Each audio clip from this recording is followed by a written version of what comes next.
It's Roc and Manuch with Jimmy B. Now on ESPN 620, 98.7 FM HD-2, and streaming live at ArizonaSports.com. The guys are powered by the law offices of Lerner and Rowe. In a wreck and need a check? Make one call, that's all. 602-977-1900. And now on your ESPN station in Phoenix, ESPN 620, Roc and Manuch with Jimmy B.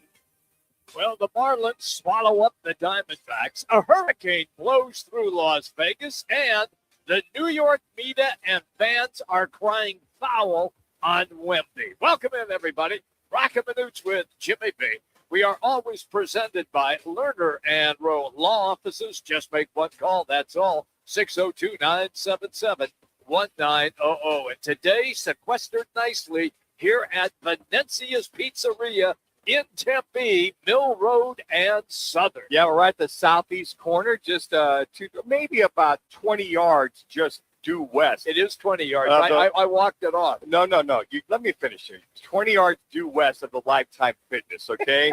Just please. We're working on your stepping on. Is it Lifetime or is it LA Fitness? Yeah, either or. I think it's LA. Yeah, I have to correct you all the time. The workout facility. Just please don't step on people. We had this thing for Jimmy for his New Year's resolution. Stop stepping on guests and people. So zipit.com as they had in Austin Power. So just let me finish. Are you good over there? Oh, thank God he's quiet over there. So here's the deal. Which are about 20 yards just due west of the workout facility, being the Venezias at Southern and Mill. 7 Valley locations, a special today.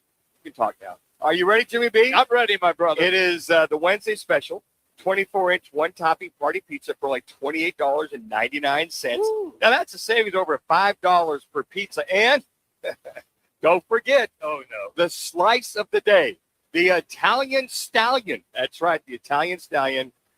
Is happening today. Now, typically it's every Tuesday, but we're going to bump it to every Wednesday while Roc and Manuch and Jimmy B are here. So come on in. You got it going on.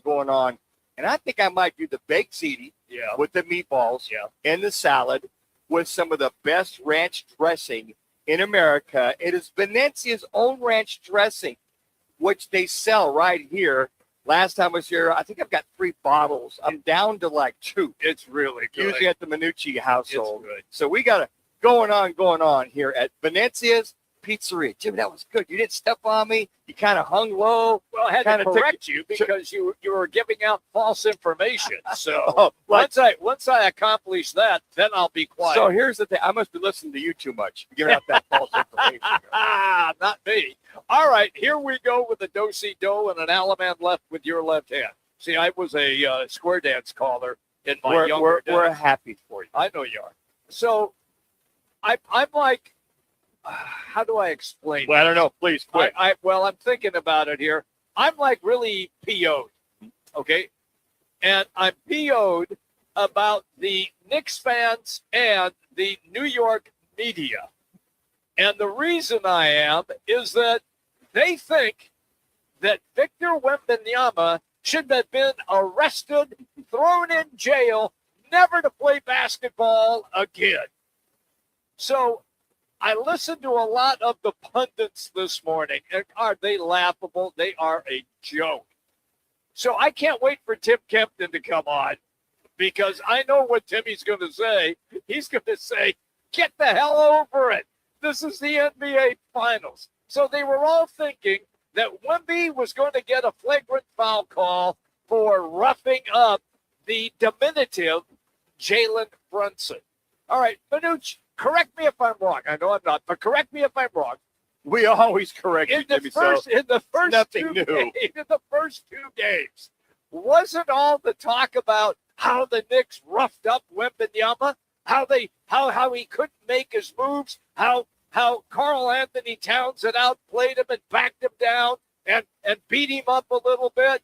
Well, now, when it's back in the other court, now they're all upset. So once again, it's fandom at its absolute worst by dopey fans, dopey people in the media who only see it through rose-colored glasses. So you got to tell the fans what everybody's talking about, okay?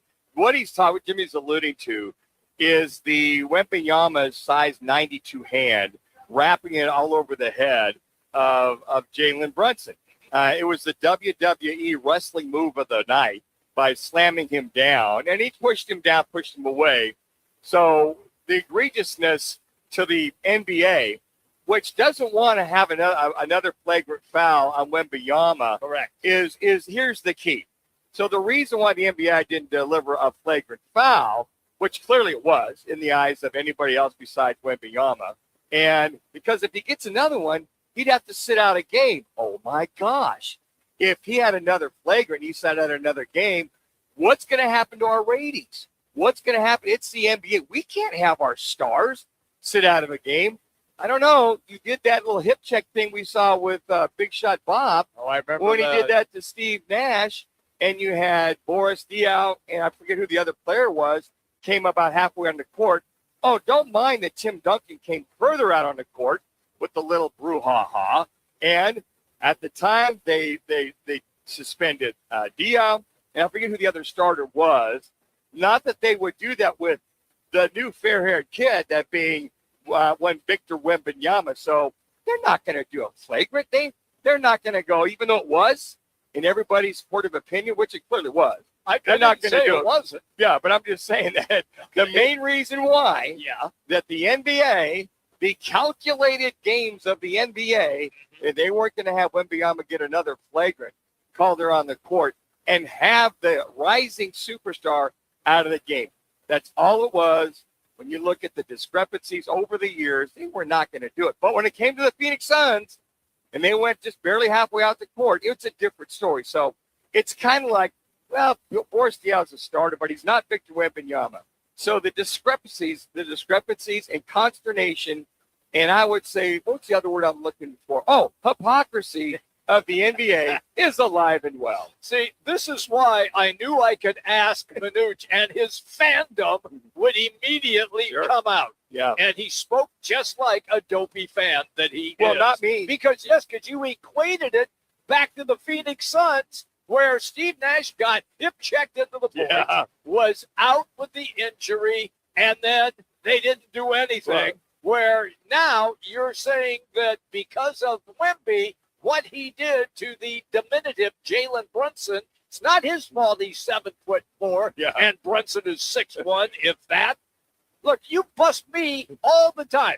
You're like 5 foot nothing. You weigh 120 pounds. If that. So, yeah, really. So why would, if somebody whooped on me, you would just laugh? Yeah, I would. Yeah. See, okay, That's a flagrant. That's my point. Please call a flagrant on him, get him out of the game. Not Number one, happen. yeah, Steve Nash didn't miss the next game. It was the two suspended guys that missed. And I just think the hypocrisy, because it's funny. Every one of the pundits, NBA guys, from A to Z said that's a flagrant. That's a flagrant. He should get a flagrant. It's very obvious. But it cracks me up. It just cracks me up who they allow to play and who they don't. The NBA office, wait a second. That's Wemby, man. if that was Vassell or Harper or whatever, we would call that the egregiousness of the pushing the head down. How is it not a flagrant? My whole contention is, Jimmy B, it's just the hypocrisy. I understand perfectly. It's hypocrisy. Yes. He's the star. Yes, where correct. if it wasn't a star, somebody off the bench, that would be a flagrant foul. It'd be different. It would be totally different. Yeah. All right. The D-backs, Manuch, you spoke about this. Yeah, I hate to tell him when he's right, because then you got that on tape. Then I have to live with it. Please. Yesterday, I asked him about Zach Gallen, and he said, on mic, it is what it is. It's not going to get any better. It is what it is. And that's exactly what we saw last night in Miami. Yeah, we really did. And it's just, this young man is out of sorts. I know it's a 1-year deal, but here you are. You got, again, what I say yesterday also, Jimmy, the pitch count for this young man. He's barely 5 1/3. I mean, he goes the 1 out in the 6th inning. He throws 94 pitches. He's dang near 100 pitches. It's not even a full 6 innings. It's 5 1/3. Yep. He gives up 9 hits, 4 runs, the 1 walk, and only 3 strikeouts. His ERA now is up to 5.43. Now, it's fortunate he did not get the loss because Garcia comes in and just is throwing BP. He allows the 4 runs, the 2 big hits, which allows, but he kind of set them up. Yeah. Got him on base. Yeah, they were on base. But it is, I don't know. I mean, I don't know how much longer you go. I don't see anything changing in the near future. He's literally now the 5th man in the rotation of this Diamondback team. And 2 years ago, he was technically or performed like the ace. Aside from Corbin Burns, it was Zach Gallen. And you felt pretty good about Zach Gallen. Mm-hmm. And then last year, he started to get it together a little bit at the end of the year. And then this year, it's a big old melted chocolate mess all over the place. And I got to imagine Mike Hazen and Troy Lavello and his staff and Coach Kaplan, the pitching coach, have got to be talking. You can only work on a guy's mechanics for so long. You can only work on a guy's head for so long. You can only have so much, what they call pro scouting on the opposing team. There's only so much you can do when you go, he's lost it. So, he's got 1 year, $22 million. He's due $8 million. The balance of that will be paid over to 2034. We looked at it this morning. Yeah, we did. In our meeting. And I can't just ride with them, see what happens. But at some point in time, if this continues, I still believe if you stretch out Brandon Pfaadt, you continue to get him back on his game, that there's going to have to be a move where he comes up, maybe Gallen goes to the bullpen. Hey, it wouldn't be the first starter that went to the bullpen. No, exactly. And somewhat, I liken this to Shelby Miller. When Shelby Miller came here from the Braves, he was an all-star the year before, and quite frankly, he lost it. He just basically lost it. Had to eat a lot of crow. Had to put barbecue on that crow because as former St. Louis Cardinal, I watched him play. I watched him go to the All-Star game. Okay, yeah. And Brock's like, what the hell? You're going to get rid of, Dansby Swanson, your first-round pick? I said, Rock, Shelby Miller's the dude. He's the boy. Well, to use your vernacular, yeah, he pooped the bed. He certainly did. But he went to the bullpen, traded him, came back. He did pretty decent in the bullpen last year as a bullpen guy. So there's always the bullpen for Zach Gallen. But at some point in time, you got to imagine. I mean, you look at this score he gets out of the game, and it's basically, I don't know, it's 6-2 before the Diamondbacks make the big comeback. Let's get quickly to our State 48 Roofing It's Your Call question of the day, and it's about the NBA. And we have a lot to discuss on the NBA throughout the course of the show today. State 48 Roofing, call them right now. Get a free roof inspection. They are the state's #1 referred roofer. You can visit them online, state48roofing.com. That's state48roofing.com. Or just pick up the phone and call 480-268-4509. Here's the question. How would you describe the officiating in the NBA Finals? Spoken like a true fan, my compadre, Thank you, Dan Manucci. How would you describe the officiating in the NBA Finals? And I got a bone to pick with you. Number 1, poor. Number 2, fair. Number 3, very bad. Number 4, has an agenda. Mm-hmm. Where is good? Where's good on that? I think fair kind of blends in with good. I haven't seen any good officiating the entire playoffs. Let's just put it that way. Let's just say fair, is as good as it's going to get in the NBA. The agenda, I don't know. I just kind of went over a little bit of that to going back to the Suns circa, back there against San Antonio. So there it is for you. All right, just go to Roc and Manuch on X, also on Instagram. Cast your vote. We will update throughout the course of the show. Once again, we are here in Tempe today. We are going to hang out, eat pizza, and everything else we can get our grubby little mitts on at Venezia's, and we're right on the corner of Mill and Southern. When we come back, it's our replay rewind. Roc and Manuch with Jimmy B, ESPN 620. Let me remind you, Thursdays are where the weekend starts at Twin Peaks Restaurant.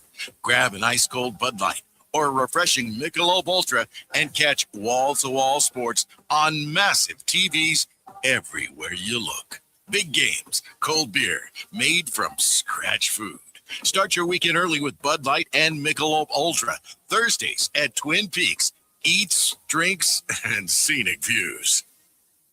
When hot is not an option, Stay Cool delivers. From patios to warehouses, shops to summer events, Stay Cool's Slim Cool Elite and Cool Cube mobile air coolers deliver more air for less money. They're rust-free and backed by more than 40 years of experience keeping you cool. Available now online at Home Depot, Lowe's, and Tractor Supply. Shipped to the store or right to your door. Visit staycool-products.com. Slim Cool Elite and Cool Cube. Get yours today with free shipping and beat the heat. I was in a wreck. I need a check. I was in a wreck. I need a check. I was in a wreck. I need a check. I'm attorney Kevin Rowe. Being in an auto accident is traumatic. You need to call the best law firm that has the experience to get you the best results. Call 977-1900. That's 977-1900. Phoenix, if you need a plumber, call the team that does it the right way. Victory Plumbing Arizona. It's particular plumbing for particular people with upfront pricing before the work starts. So there's no surprises when the job's done. And here's a deal just for listeners. Tell them you heard Victory Plumbing on Roc and Manuch with Jimmy B, and they'll waive the service charge. For leaks, clogs, water heaters, or anything plumbing, book today at victoryplumbingarizona.com.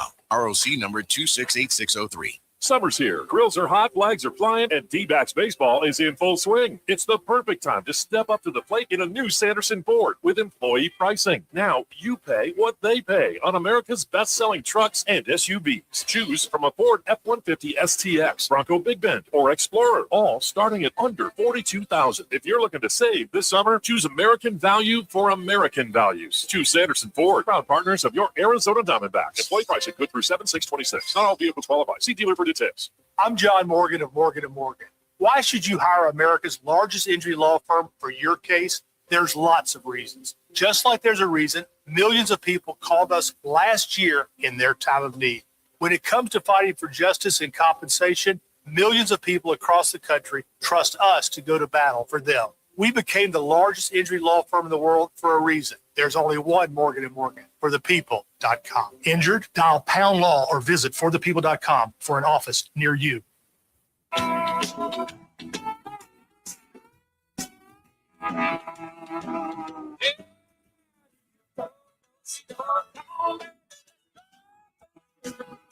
it's time for our replay rewind.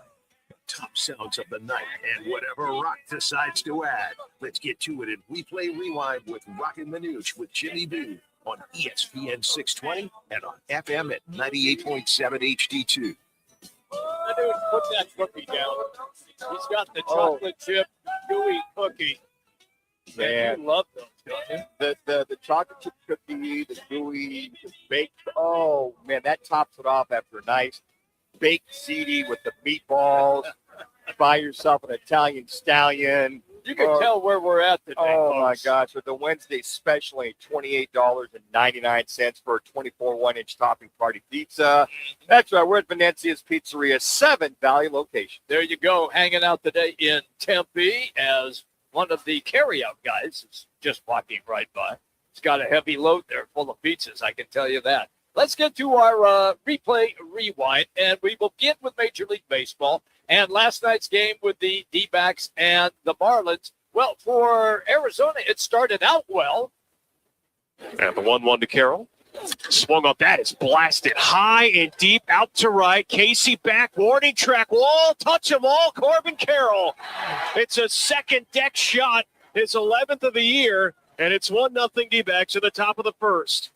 Thank you to Arizona Sports for all the highlights that we're going to run for you right now. However, we had struggles on the mound, in which Manuch and I had just discussed with one Zach Gallen. Now we get into the 8th inning, and all hell breaks loose. And the 2-0 now. Swung on. That's a base hit into center field. And rounding third, trying to score. His match to throw is cut off.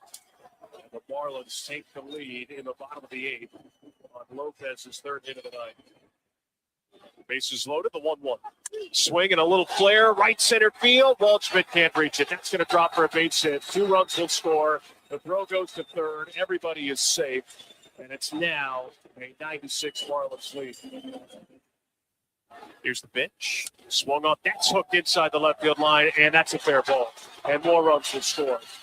Sanoha has to stop at third. Lopes comes home. Edwards scores as well, pardon me. That was Edwards, and it's now a 10-6 Miami advantage. And that was it. You know, Brandon Garcia's been pitching pretty well up until that point. And you come in there and you tie the game up, and Garcia comes in and he hits the batter, base hit. Next, to your point, you look up and the Marlins answer the 3 runs to tie the game by the Diamondbacks, and here they are getting 4 runs in the bottom of that 8th inning, pretty much game, set, match. And those are some of the things that, boy, you fight, come back, you tie it up. In that very same inning, the bottom of that inning, you have a guy come in that's pretty much all over the place. Hit a couple guys, hit a couple line drive hits. I mean, the Ruiz kid that came in, they got that base hit. What's he, about 5'4"? Oh, somebody shorter than me. He hits a dying quail to right field, kind of gets things going. And from that they just could not hold off the Miami Marlins, who are 3 games below 500 right now. All right, here is the skipper after the loss last night, talking about his starting pitcher, Zach Gallen. I think that's one of the intangibles that he offers when he sticks his foot in the ground and says, no, not today, even though I've made a couple mistakes or things haven't gone my way. Those are things that I'm looking for. And he wanted to stay in that game. He fought to stay in that game, and I like that. It's just, I think the pitch count climbed and the 3 early runs stood up when he came out, but I felt like he did enough to maintain his ability to go out and get that extra inning, get that extra out, come back in the dugout, and hopefully get a win. It just didn't happen. I think what he's saying there is they wanted to stretch him out, save the bullpen. But I think sometimes the manager, you got to save guys from themselves. I mean, he was really struggling. He was all over the place, giving up the 9 hits, gave up those 4 earned runs that were attributed to him. And I think with Torey Lovullo now is like, you know what? The next time he starts, if that happens, he'll probably go get him. I think they're learning. I mean, the thing is, they'll be in the wild card hunt till the very end of the day, which is not a problem. You would hope so. But I think it's for the salvation of Zach Gallen to get him back on track and hopefully get him back on track. Because if they can't, they're not going to be able to, if they still have him in the rotation, they're not going to be able to rely on him after the All-Star break. All right, we continue on here. Here is the skipper again, this time as my esteemed colleague, Dan Manucci, pointed out about the bullpen. We had the right guys in the right situations and just didn't execute. That's really what it comes down to. At the end of the day, you try to put guys in the best position to have success, and unfortunately they didn't get it done. And I thought there were some good moments throughout the course of this game, but you can't give a 10 runs and expect to win a baseball game.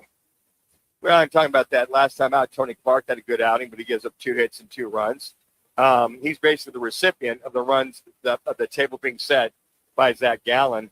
And then, Ryan Thompson came in. He threw well for the 1 inning.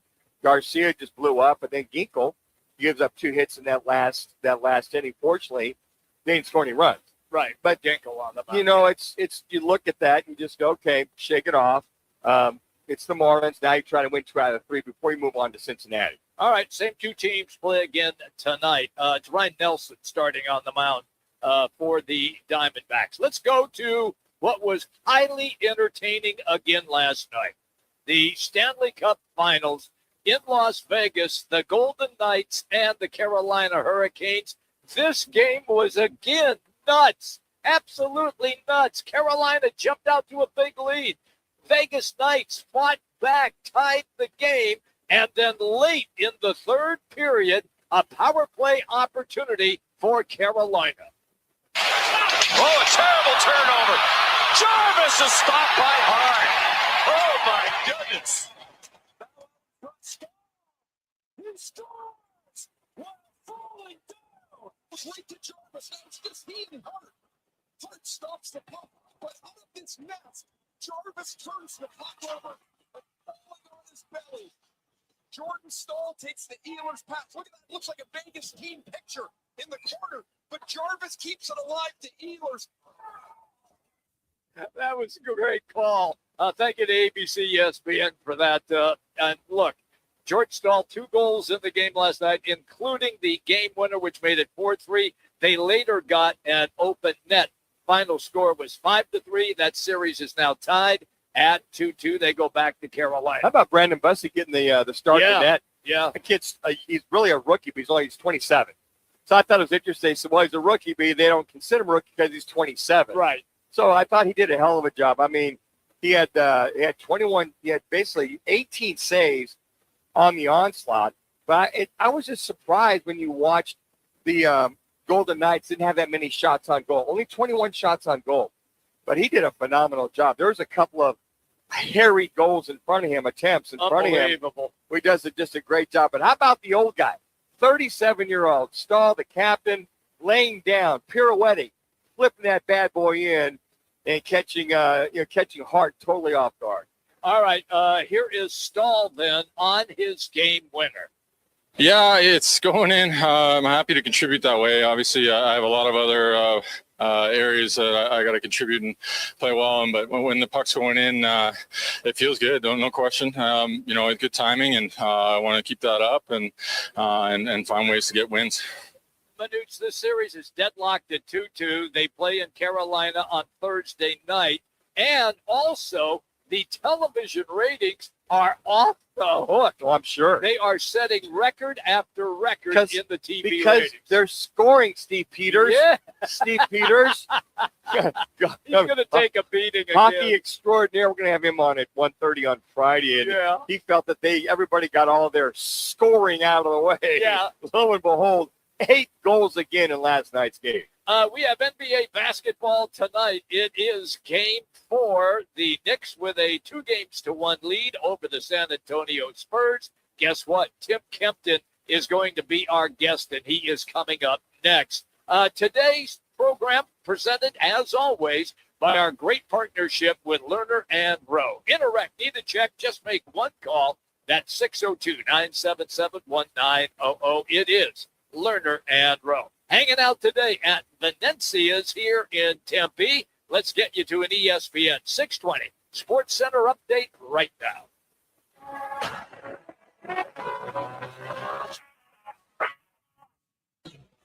It's now time for your Roc and Manuch with Jimmy B's ESPN 620 Sports Center update.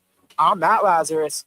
The D-backs dropped a high-scoring affair in Miami last night, falling 10-6 to the Marlins. Arizona battled back from an early 6-2 deficit, but a 4-run 8th inning by Miami proved to be the difference.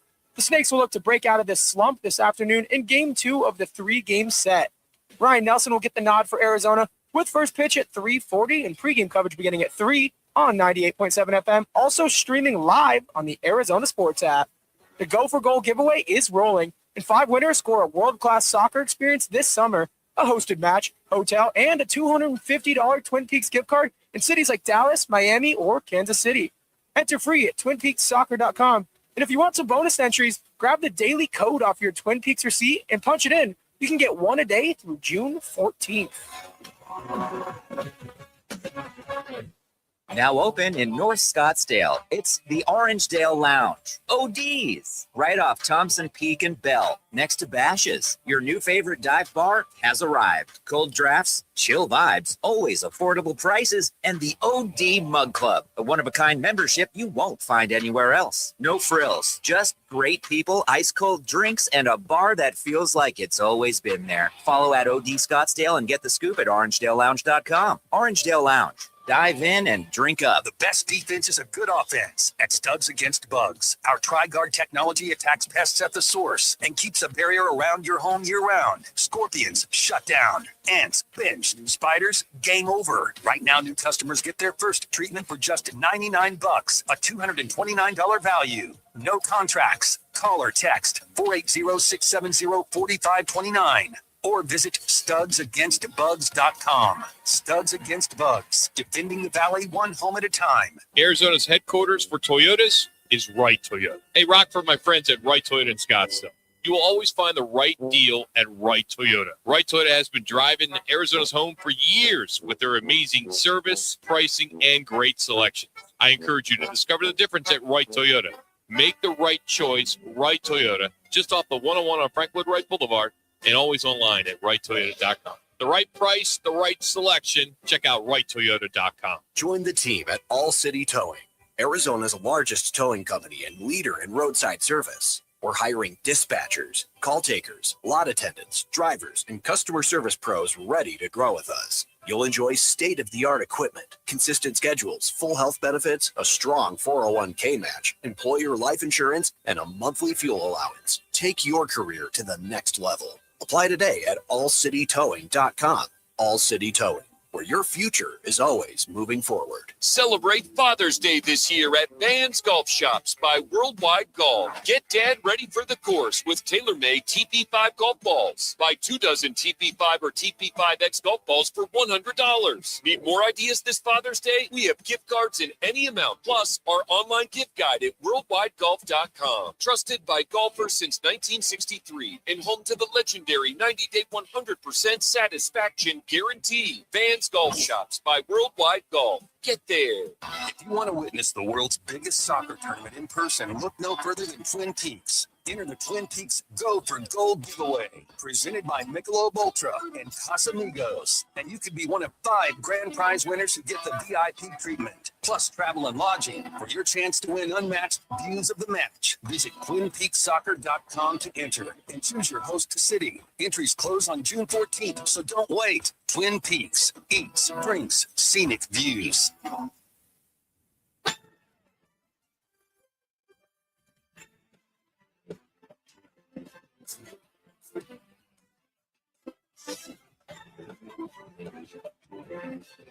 Now back to the guys live from one of the Seven Valley Venezia's pizzerias. Venezia's, a proud partner of Sun Devils Athletics.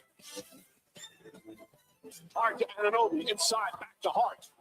Wemby's presence makes the Knicks hesitate. Bridges, corner 3, shot blocked by Wembanyama. What a start for San Antonio. He finds Brunson, extra pass. Shamet off the bounce inside, left, blocked by Wemby. All right, welcome back, everybody. Thank you. The highlights from ABC. We're hanging out today. Venezia in Tempe is where you can find us. Always great when we have Tim Kempton on the show, Suns radio analyst. You can find him on X at Suns TK. That's at Suns TK. Timmy, the last time you were on, you liked the Spurs in 5. That's not going to happen. But have you changed your mind about the Spurs after what you saw the other night? Well, I've changed my mind about what I know about basketball for sure. It's definitely been on the burner as of lately. But no, in all seriousness, I don't know what to think. You form your opinions based on from going into that series, Josh Hart couldn't throw it on the side into the ocean, from 3. Yeah. Mikal Bridges almost got benched in the Atlanta series. Yeah. OG Anunoby, he's a good player, but did you expect him to do what he's been doing as of late? So, I don't know what. Tell me which guys are going to show up. I mean that's part of it. I understand that. As a situation, but you go over historical stuff, and historically, I thought San Antonio was a better team this year, but so far in the series, the Knicks have been a better team. One thing that they've done, they've made it tough on Jalen Brunson. He just shoots so many shots. That's how he gets his numbers. But Karl Anthony Towns, I think, has played very well against Wembanyama. Landry Shamet continues to be really impressive. Someone that, has basically been a journeyman in his NBA career, and he hasn't missed a shot in the NBA Finals. So, compliments to all those guys for stepping up and for playing the way they are. Obviously, tonight's a huge game. If the Knicks get it and go up 3-1, then San Antonio's got to win 3 in a row. That's going to be really hard. But, if San Antonio wins it tonight, I think we're right back, obviously, to square one, and then it turns into a 3-game series with 2 games on on San Antonio's home court, but obviously that hasn't meant anything as of yet either. So I think there's more questions than answers out there for me in particular. You know, as someone that watches it, it's like, wow, how is, you know, which Mikal Bridges is going to show up, the guy that, you know, we considered an Iron Man. He shows up every night, goes out there, and for a while he didn't play well. But so, yeah, I know that's a roundabout way to answer the question. And, you know, after being so definitive that San Antonio was going to win the series 4-1, I'm looking for a lot of wiggle room here, guys. I'm looking for some help. I think we all are, Tim. And then you look at somebody like a De'Aaron Fox. Looks like he's finally getting his land legs. Hits a game-winning shot the other night. He was very suspect because of the ankle. A lot of guys talked about Wemby. No matter how talented you are in your third year, you know the finals are a completely different gear, and they might suspect that maybe he's finally getting his land legs with the finals because of the pace and the physicality as well too. How do you lean on both of those? Yeah, I think, you know, that is. I mean, injuries are such a big part. Do you have your whole arsenal of players to throw out there, and what lineups work, what lineups don't work? So that is huge. And obviously everybody always talks about experience, but then you see these guys coming out into the league as 19-year-olds and not caring. So I don't know if experience is that big of a part anymore. I used to think it was, but then you see these 19, 20-year-old kids coming out, you know, the way Cooper Flagg played this week. There was no, you know, for lack of a better word, you know, scared boy in him. He came out like, I belong. I'm supposed to be here. You know, I'm supposed to be getting 25 points tonight and all this. So it's a different mentality with these young guys. So I don't know if experience weighs as much on it. Obviously, health weighs on it, and confidence right now. And I think the Knicks definitely took a hit. You looked at the way they walked off that court the other night after San Antonio beat them in New York. You know, just like you guys said, I thought everybody. You thought, you know, the New York media, East Coast media said, oh, this is over.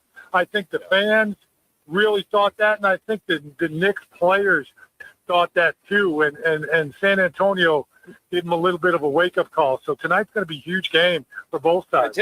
Tim Kempton is our guest on the right Toyota guest line. Okay, let's get to the Wemby issue. Where we are located here at Venezia's, they have ESPN on, and they just put up a picture of New York's most wanted on the New York Post on the front page, Tim, and it's Wemby and most wanted. Yeah, and so I laugh about this because all we talked about when they were matched up against OKC. Look how Hartenstein is bodying up on Wemby. He's beating them up.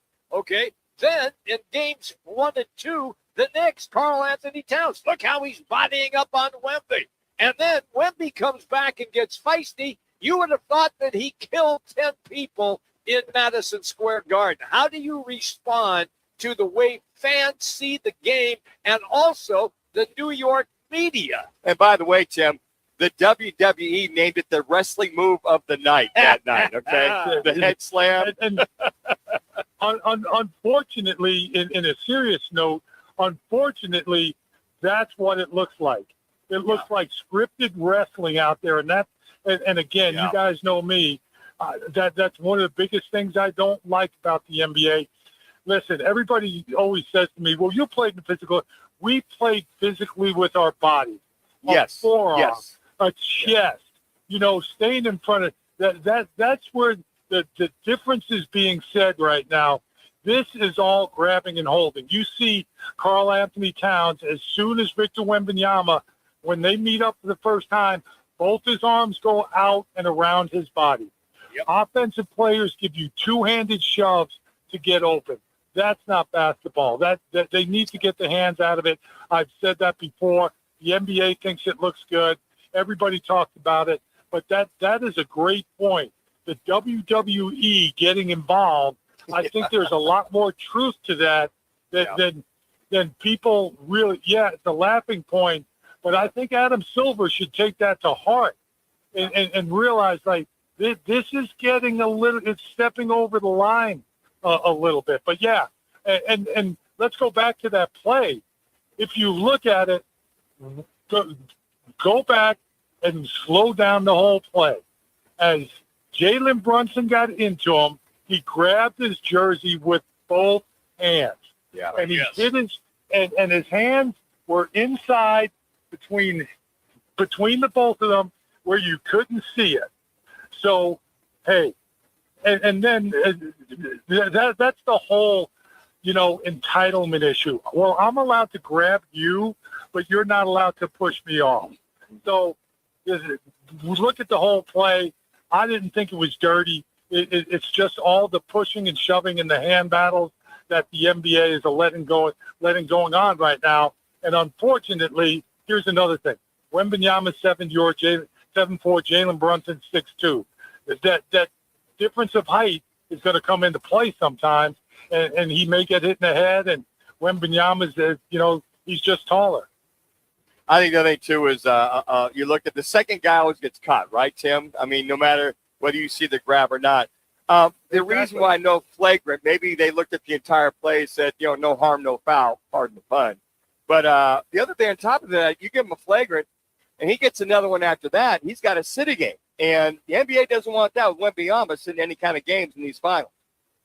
Not at all. And then that, and you and I both know it comes down to the dollar, and not only in America, but Victor Wembanyama is a huge draw in the rest of Europe. So without a doubt. So,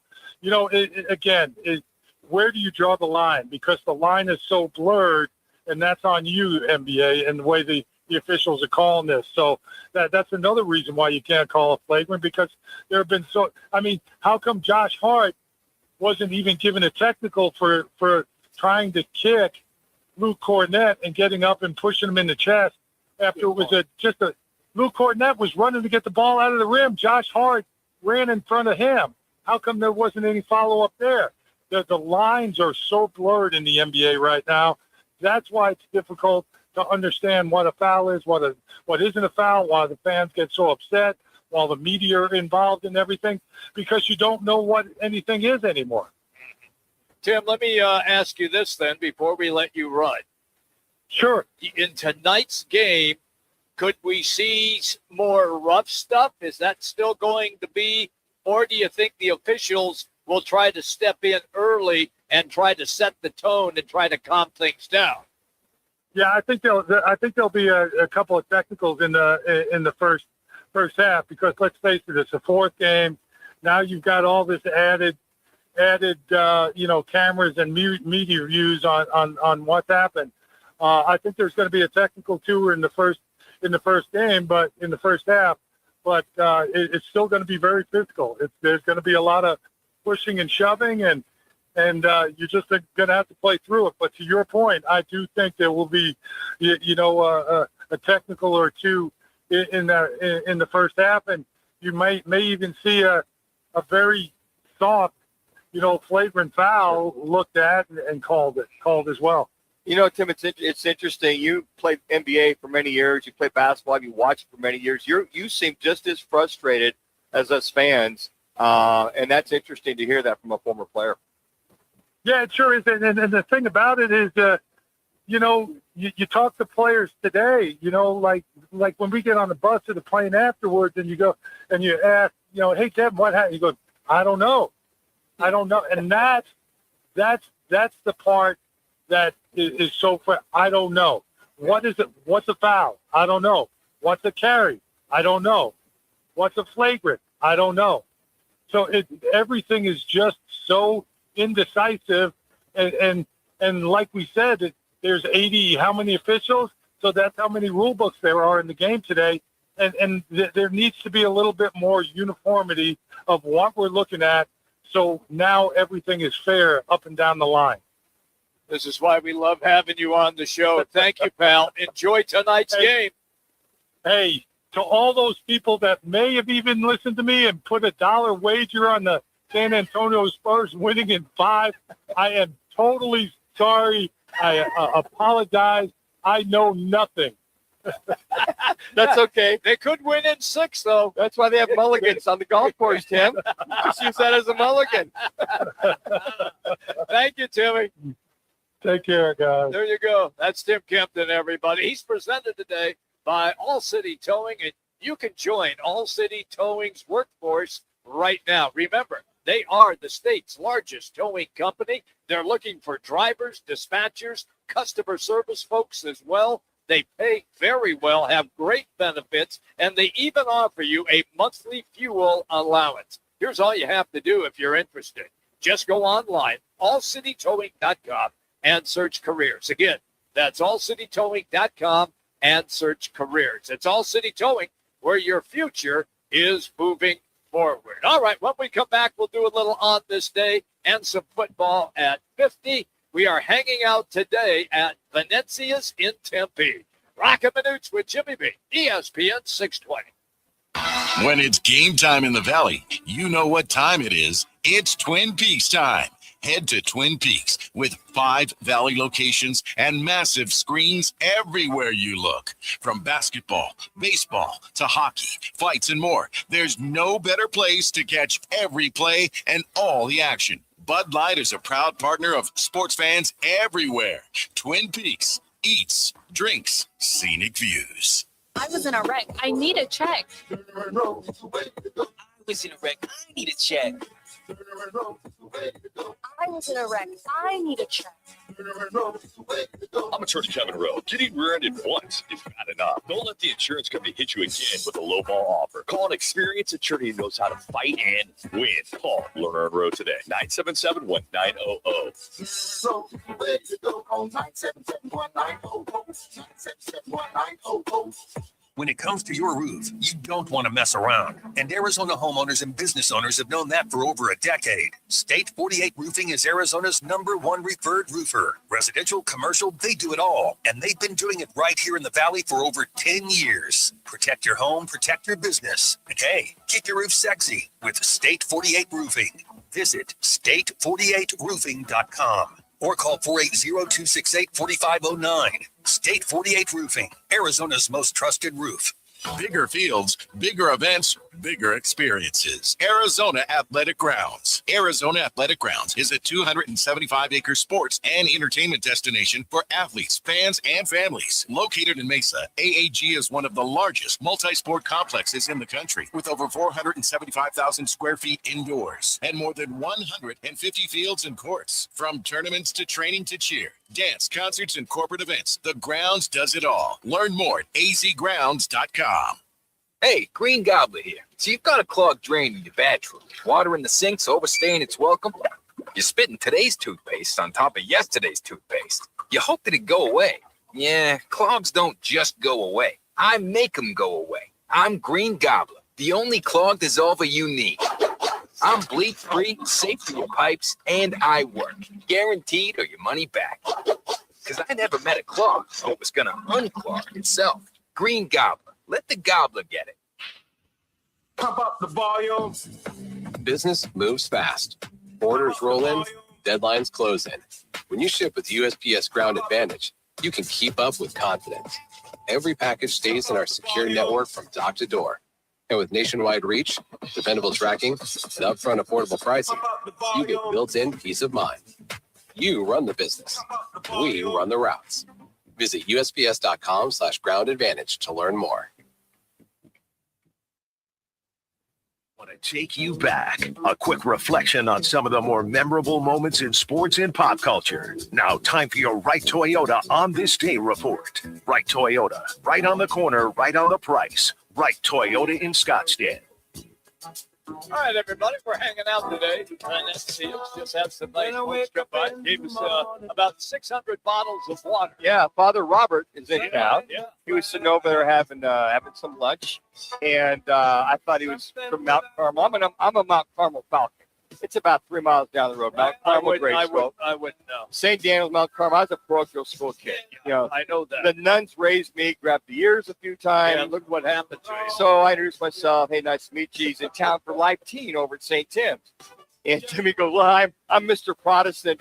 I'm just Protestant boy. And I said, Father, God loves him too, right? And he hesitated. He did hesitate. Yeah, yes, he does. There was a pregnant pause. It was great. He walked away, he goes, please convert him. Would you please? We'll make you an honorary Catholic, Jimmy. Oh, my gosh. All right, here we go. It is our Right Toyota on this day. 1977, you're probably familiar with this. I had no idea.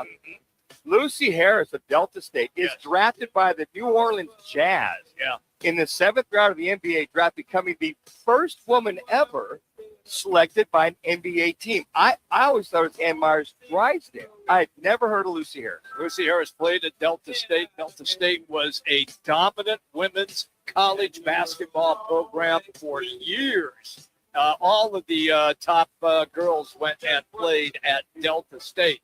Manuch, following up on this, who is the first woman to ever dunk in a WNBA game? Was it Reiner? No. Georgine Wells. Georgine Wells. She like 6'9", Yeah. 6'10"? Pretty close. Got that. Well, that all happened in 1977. 1978, Affirm, written by famous jockey Steve Coffin, wins the Belmont Stakes to capture the Triple Crown. Okay. Who did Affirm beat in all three races?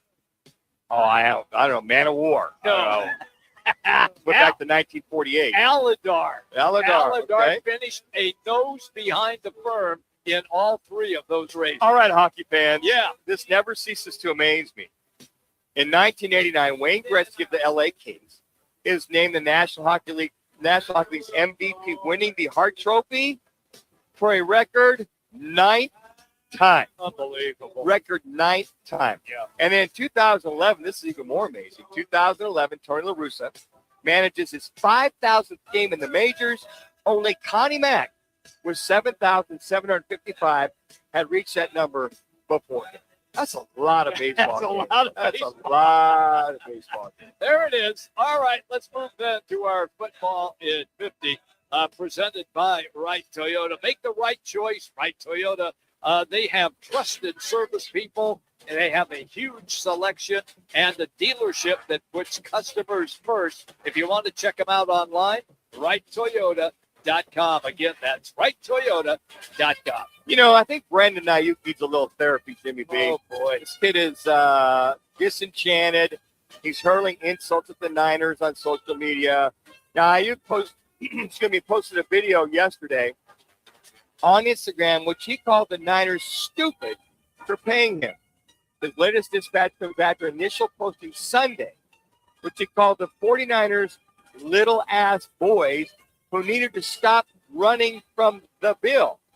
Now, this post talks about for paying a bill, however, right? Yeah. He says, quote, and another thing, you want to know why they really mad though? They mad because they stupid. They dumb. They mad that they paid me $50 million in 8 months and then voided my guarantees for 2027. And I'm about to be on a new team in 2027. They mad at themselves for real. They acting like they mad at me, but they stupid ass mad at themselves. First of all, he needs to go back to English class. Make sure he writes in an articulate, proper way. Okay. But this kid, did somebody just give him a shovel and just keep digging deeper and deeper and deeper hole? It's just ridiculous what this kid is doing. He can't get out of his own way. He just can't. He's lost it. We need to have a social media battle between Antonio Brown and Brandon Ayuk. Oh, that would be awesome. Live on television. That'd be awesome. This just in, there's only 2 first-rounders that have yet to be signed in the National Football League. They are Fernando Mendoza of the Las Vegas Raiders and Ty Simpson of the LA Rams. Now, when they wait this long, everybody else has been signed. All the first-rounders have been signed. So the one thing they're looking at is just the language in the contract, if it matches up, because they're pretty much slotted. And Ty Simpson, what was it, 13th pick overall? Right in there. He's slotted. His number's already there. Yeah, it's there. So all this is everybody don't get too excited. All they're doing is just trying to get their language, all the legalese lined up, all the fine print, get that lined up. All right, so I ask you this then. Why are they struggling to do that with these two guys? Is it because, A, Mendoza was the number one pick, and he probably wants some things extra, and Ty Simpson, being the number one selection at the 13th spot for the Rams, is probably looking for something extra? I think a lot of it's going to be the guaranteed money. Okay. I think the guaranteed money, I think the incentives, and whatever, because both of these guys, they won't get any options until they're going to be 5-year contracts. Correct. Yep. So they won't be able to get any kind of extension until that 4th year to extend them out. So I think right now it's about guaranteed money. I think it's about incentives, and then the language that, lo and behold, is pretty much what they're looking for. The Cincinnati Bengals, it looks like they're making a lot of the right news. Joe Burrow's contract, they're saying, has been extended, and the Bengals will gain $10 million in cap space for this upcoming season. Now, the Bengals have restructured up to $19.2 million by converting his entire base salary for the upcoming season. So I like this because the Bengals, I think, Jimmy, are at an impasse. They've got to make a move. They've got to get back to where they were, 4 years ago? Right, when they went to in the Super Bowl. Yeah. And a guy that's making 40, 45, 50 million a year, he can go ahead and restructure. He'll get that money down the road. But you saw this with Brady. You see this with Mahomes.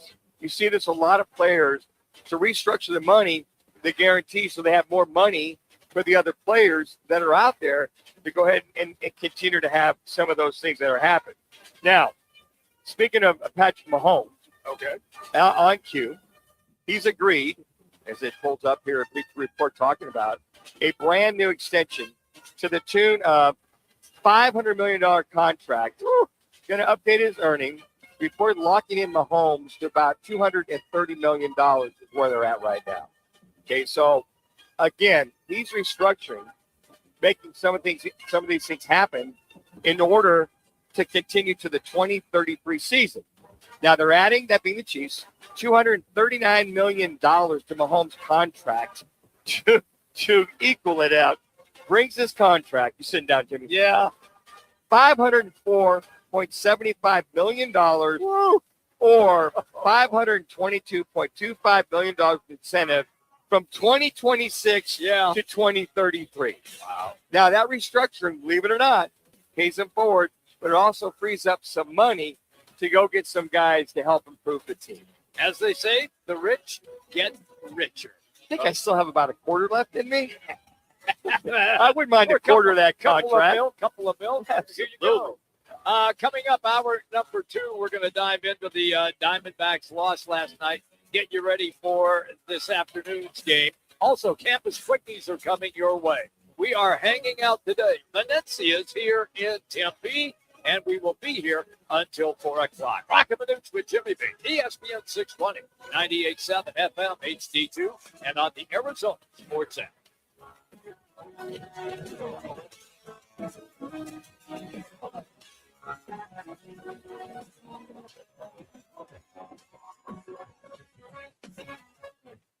It's Gatos. I'm here with Jamie, the owner of Southwest Blinds. Hi, Gatos. Nobody, especially my wife, wants me installing blinds. Well, great news, Gatos, because at Southwest Blinds, we don't just sell window coverings. We help design them, we measure them, and we install them professionally, which means no more guesswork, no more messes, and Gatos, no injuries. I'm not allowed to use a ladder or power tools in the house. And here's the big difference. We don't subcontract. We handle everything. Love that. Hire my friends at southwestblinds.com today. Did you really think Pure Talk was just going to sit back and watch America turn 250 years old without doing something awesome to celebrate? Of course not. That's why they're raising $250,000 for America's Warrior Partnership by the end of July. America's Warrior Partnership is on the front line of preventing veteran suicide. They've had extraordinary success, and here's how you can help. When you switch your cell phone service to Pure Talk this month, you'll be invited to round up to support America's Warrior Partnership.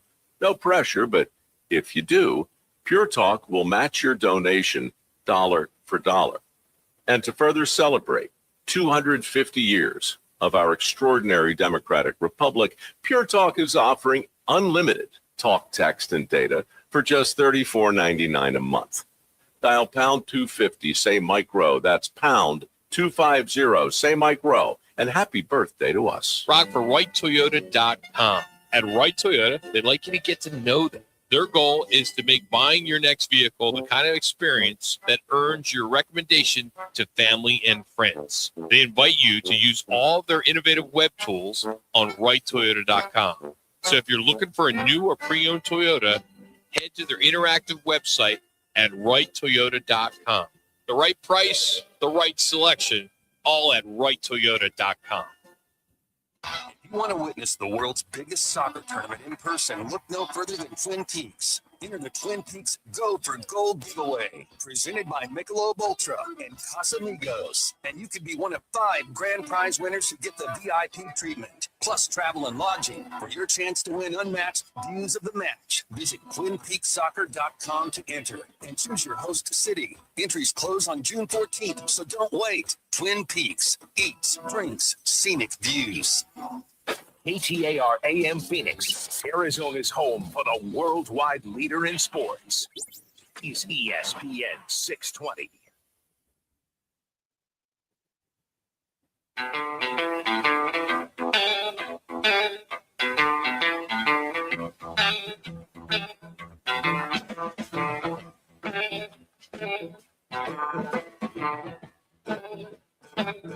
Love me two-time, baby. Love me twice The guys live from one of the Seven Valley Venezia's pizzerias. Venezia's, a proud partner of Sun Devils Athletics. Love me two-time, girl. All right, everybody, we're hanging out. We're chatting with the customers here. They are amazed. What's your name, my man? All right, we're having Devin, you said? Okay, we're having great conversation. We're talking football. Manuch is in like loving life here because he's found a brother who can talk football with him besides little old me. Yeah, everybody's attention around here at Vanessa's Pizzeria here in Tempe. We're located at the southeast corner of Mill and Southern. When I threw out the $500 million contract by Patrick Mahomes, everybody kind of went, what?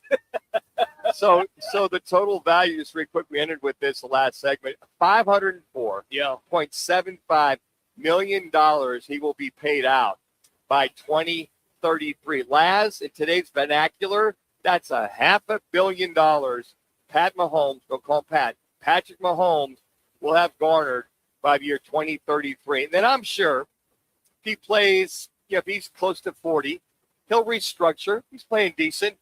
He'll make another $50 million Good on God. top of that. Manuch, you missed your calling. Boy, did I ever. If you could have been Jacoby Brissett, you could have made $6 million a year. Oh, my. I mean, You weren't making that much? He was making 6 cents. Contrary to popular in the belief, NFL, yeah. my salary my first year was $32,500. That's amazing. Oh, wait a second. Yeah. I had a $15,000 bonus. Woo-hoo! Yeah, there you go. Yeah. Second year, I made 40. Third year, I was going to make 65, but I got cut. But I got picked up by Toronto. Yeah. I made that money in Toronto. I made 65,000 American dollars. Okay. Up there. Yeah. And then in Green Bay, my fourth year, I signed with them. I made a walloping $100,000. So played the USFL, made 65. So I do my 7 years on average. I think I made $60,000 per year after taxes. I think I net 40 grand. I was playing for free, basically, for there. And then we got Mr. Buffalo Bill over here. Yeah, really. Who his guy, Josh Allen, is to the tune of about $60 million right now. Now, if he could just mix in a completion when it's playoff time, that's all we're saying. If he doesn't have to play against Joe Burrow and the Cincinnati Bengals. Or Patrick Mahomes. Yeah. All the above. So okay. A lot of conversation. Man, we shut him up. During yeah. I'm sure he's got his 5 Josh Allen jerseys, you know. Oh, I want to know, where's your Manucci jersey? Where's your Manucci jersey, Mr. Buffalo Bill? He said he had it but disintegrated. He burned it. Yeah, some 48 years ago. Absolutely. But as you mentioned, we are out here at Venezia's Pizzeria. The Wednesday special 24-inch one-topping party pizza for $28.99. They are also the official pizza sponsor for ASU Athletics. There are 7 value locations. Jimmy alluded to this earlier. Also, you got to try the freshly baked, chewy, soft and buttery chocolate chunk, or white chocolate macadamia nut cookies, only $2.99 each. And when you get that ranch dressing for your salad, that's right, it is so good. They sell it. Take a couple bottles home. You can have that on the household. It's really good. Okay, so the Diamondbacks last night had an opportunity to win in Miami and then poop the bed. The bullpen went to hell in a handbasket. Zach Gallen gave up 4 runs, struggled throughout the entire 5 1/3 innings that he went. And you still have a situation where it's 2 games left in this series before you take off and head to Cincinnati. So, Manuch, what do you expect tonight out of the D-backs? Well, they're when you look at the game tonight, let me just take a quick look at Ryan Nelson on the mound. Right now, he's on the bump, but the kid I looked earlier this morning, that's facing, I think he's 0-6 right now with an ERA, that being Gusto. He's 0-1. He's a 10.80 ERA. So you're saying there's a chance. Got a chance. Ryan Nelson, 2-4, 4.60 ERA. I would suspect this team win this game. They got to win the next 2. They really do. And you take on teams like Miami, who currently are 3 games below 500. Diamondbacks only 2 games above 500. I would suspect they win this. But the one key is that they got to jump on these guys early. I commend them for coming back in yesterday's game and tying this game up, only to have the bullpen blow it, only to have him come in, that being Garcia, come in and light it up. Now, Clark, who came in the other day, did an outstanding job. But yesterday, came in for 2/3 of an inning, gave up the 2 hits, the 2 runs, which were attributed to Zach Gallen. Gave those 2 runs up to allow the 6 runs by this Miami Marlins team. So again, it's damned if you do, damned if you don't. The starters are either starting staff is either on or they're not. The bullpen's either on or they're not. There's really no happy medium with this pitching staff. But lo and behold, again, another bad outing by Zach Gallen.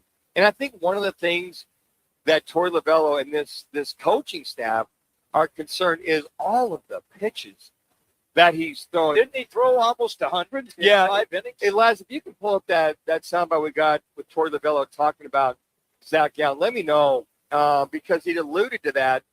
And we talk about that all the time. And I know that Roc has, so what? Well, so what? A lot of guys who go like 8, 9 innings throw maybe 100, 105. Maybe. Yeah. So you get to the point where you're consistently throwing so many pitches. I don't understand what it has. Laz, when you're ready, you already got the soundbite from Torey Lovullo? I guess Laz is gone. Laz, you there, buddy? Might be out. He might have just stepped out. But I think we'll get to that. But I think one of the things he alluded to is the pitching, the pitch counts, and all those things that you're looking at that are starting to add up. So a lot of pitches, the irregularity, ball location, and then last time the broadcast, Tom Candiotti talked about a lot of his balls aren't moving. They're grooving right over the plate. Right. It doesn't have a lot of movement. Not a lot of movement. Yeah. He's showing his slider's flat, his fastball is flat. So just not a lot of movement. It's really been some of the things that you're looking at for Zach Gallen. Okay, so last night in Las Vegas, another unbelievable NHL Stanley Cup Finals game. Won by Carolina to even the series now at 2-2. The television ratings for this series, Manuch, gotta love is over 5 million every night, and they are on their way back to Carolina, and they will play Game 5 tomorrow. I think a lot of that is it's over-the-air TV, yes, and not cable. Yes, I really believe that. And for a lot of those that have direct TV, good luck, like yourself, to finally get it all figured out. But I think it's over-the-air TV, but it's just good hockey. It's scoring is sexy, right? It is sexy. People love to see scoring. These guys, another 8 goals last night combined. Didn't you say yesterday? First 1 to 10? Yes, I did. You were close. You were close. Yeah, and matter of fact, it's because you looked at these games. Yeah. And you just look at the playoffs. I mean, you look at as they move forward, the conference final. You can even look at the conference finals. They were tighter, except for Carolina. They scored 10 goals the last 2 games combined. These one, you have 9 goals scored, 7 goals scored overtime. 9 goals scored, 2 overtime. And then last night, 8 goals scored. And then I looked back a little earlier on, and when the playoffs started, this Carolina team, if you look back at their playoffs, Right, the finals, yeah. they've been scoring a lot of goals. In bunches. And I love the pace. I love the crowd. I love all the things that are coming about, which has been very, very interesting to see. So I think the entertainment value, some of the best that I've seen. You know, I miss the Coyotes, and I know that all three of us had said that from time to time on the show, but watching the Stanley Cup Finals really kind of hits home on how much fun an NHL playoff game is. And to come that close in the 2010-2011 season, okay, when they went to the Western Conference Finals versus the LA Kings, that atmosphere was just phenomenal. The whiteouts, and to your point, you kind of remember back when, but after that happened, that organization was downhill, scrapping, new ownership. You really lost your enthusiasm, excitement, not only for the Coyotes, but if you're not watching hockey intimately, your love or your enthusiasm for hockey. Right. But yeah, this with the Golden Knights and the Hurricanes has been a lot of fun because of the entertainment value. Absolutely. Okay, when we come back, we're going to dive into tonight's NBA contest. It is Game 4. The Knicks lead the series 2-1. What are we going to see tonight? Well, Manuch and I are going to break that down for you. It's going to be a lot of fun. It's Roc and Manuch with Jimmy B. We are hanging out here at Venezia's here in Tempe. ESPN 620. When it's game time in the Valley, you know what time it is. It's Twin Peaks time. Head to Twin Peaks with 5 Valley locations and massive screens everywhere you look. From basketball, baseball, to hockey, fights, and more, there's no better place to catch every play and all the action. Bud Light is a proud partner of sports fans everywhere. Twin Peaks, eats, drinks, scenic views.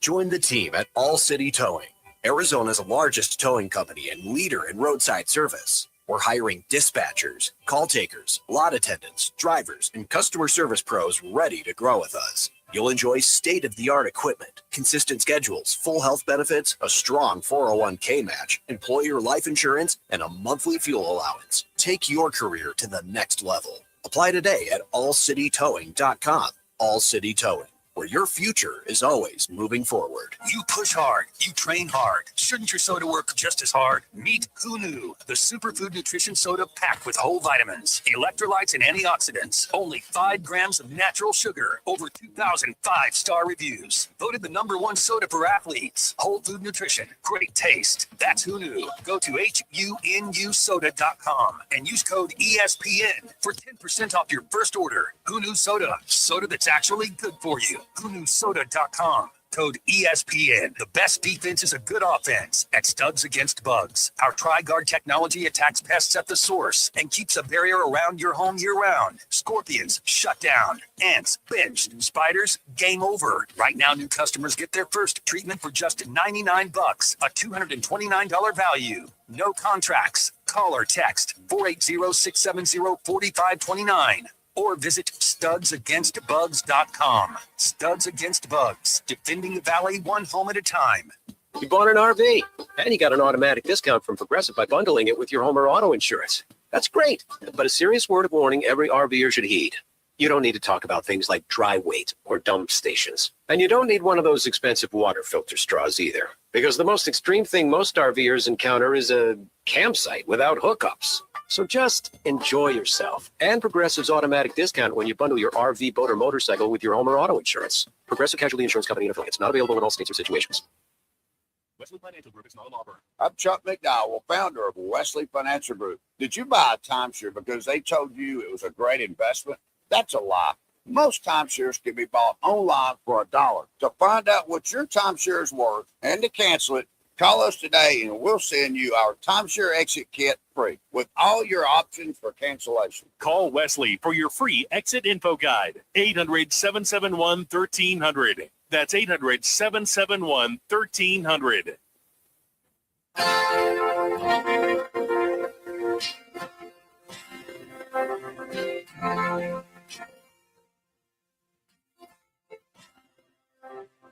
Now back to the guys live from one of the Seven Valley Venezia's Pizzerias. Venezia's, a proud partner of Sun Devils Athletics. Brunson drives on Harper, steps back, three-pointers up. It's good! Jalen Brunson drills a three. It's a three-point game. They don't have to foul. Got about 8-9 seconds here. Difference. If they can get one more stop, they'll have an opportunity. Get a timeout. Try to tie this. Got a 9-second difference shot clock and game clock. Towns holding on to Wemby. Fox gets into the paint, puts up jumper. Got it! Knicks still do have one timeout left. Goes to Anunoby in the corner. Fires away. Three-pointer. Got it! OG Anunoby nails it. It's a 2-point game with 9.4 remaining. Thank you to ABC for the highlights of the end of last night's or 2 nights ago's game. Spurs and Knicks. Spurs won, and that means that we get a game 4 tonight in New York, and the New York Knicks with a 2-1 lead in the series. We can't wait. It's going to be a great time.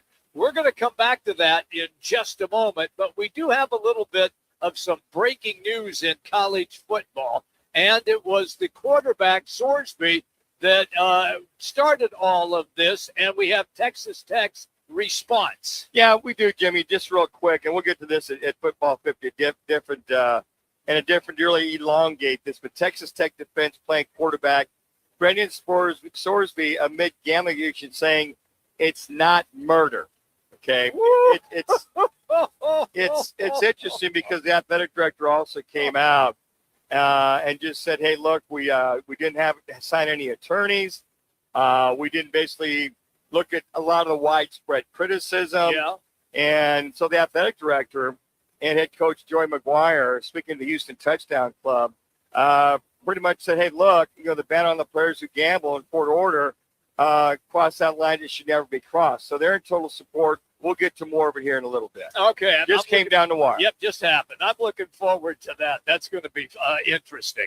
All right, back to tonight's contest, and we are ready for the NBA, and it is game 4. We had Tim Kempton on a little earlier, and I thought Tim made a really good point where we talked about some of the rough style of play that we have seen in the first 3 games. And he thought, Manuch, and see if you feel the same way, that the officials might try to tighten up this game, especially in the first half a little bit. Well, and I think that's a contradiction in officiating the NBA. I mean, we heard Tim talk a little bit earlier in the first hour. Nobody knows what a foul is. Nobody knows what a flagrant is. Nobody knows anything. And to that point, when he questions players after games, the Suns players, they're just as befuddled as a lot of the fans are. And these guys have been playing a long time. He said there's 80 officials in the NBA. They must have 80 different rule books in the NBA, is what the tongue-in-cheek of one Tim Kempton said. And look, if you're going to let them play, I get it. Let them play. But there's literally some wrestling matches going on out there that aren't being called. I mean, this is just something that's, wait a second, you got guys, and they finally called one on Catman when he had both arms and was pulling Wemby down. He was. I mean, the pushing, the shoving. I went, you know what? Okay, this is all well and good.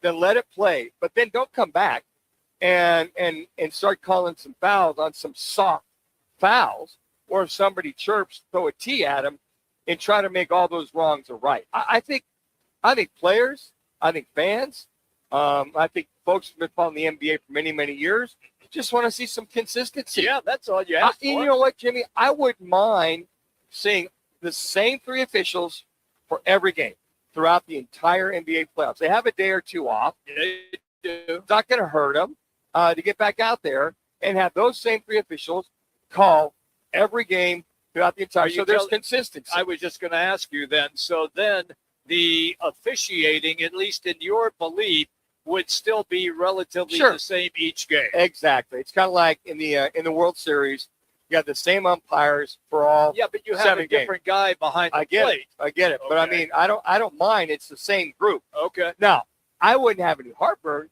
if you had the same guy behind the plate throughout the entire World Series. Not if it's Angel Hernandez. Oh my God, I'm glad he's gone. he's so gone. I know. Yeah, don't talk to Bryce Harper about Angel Hernandez.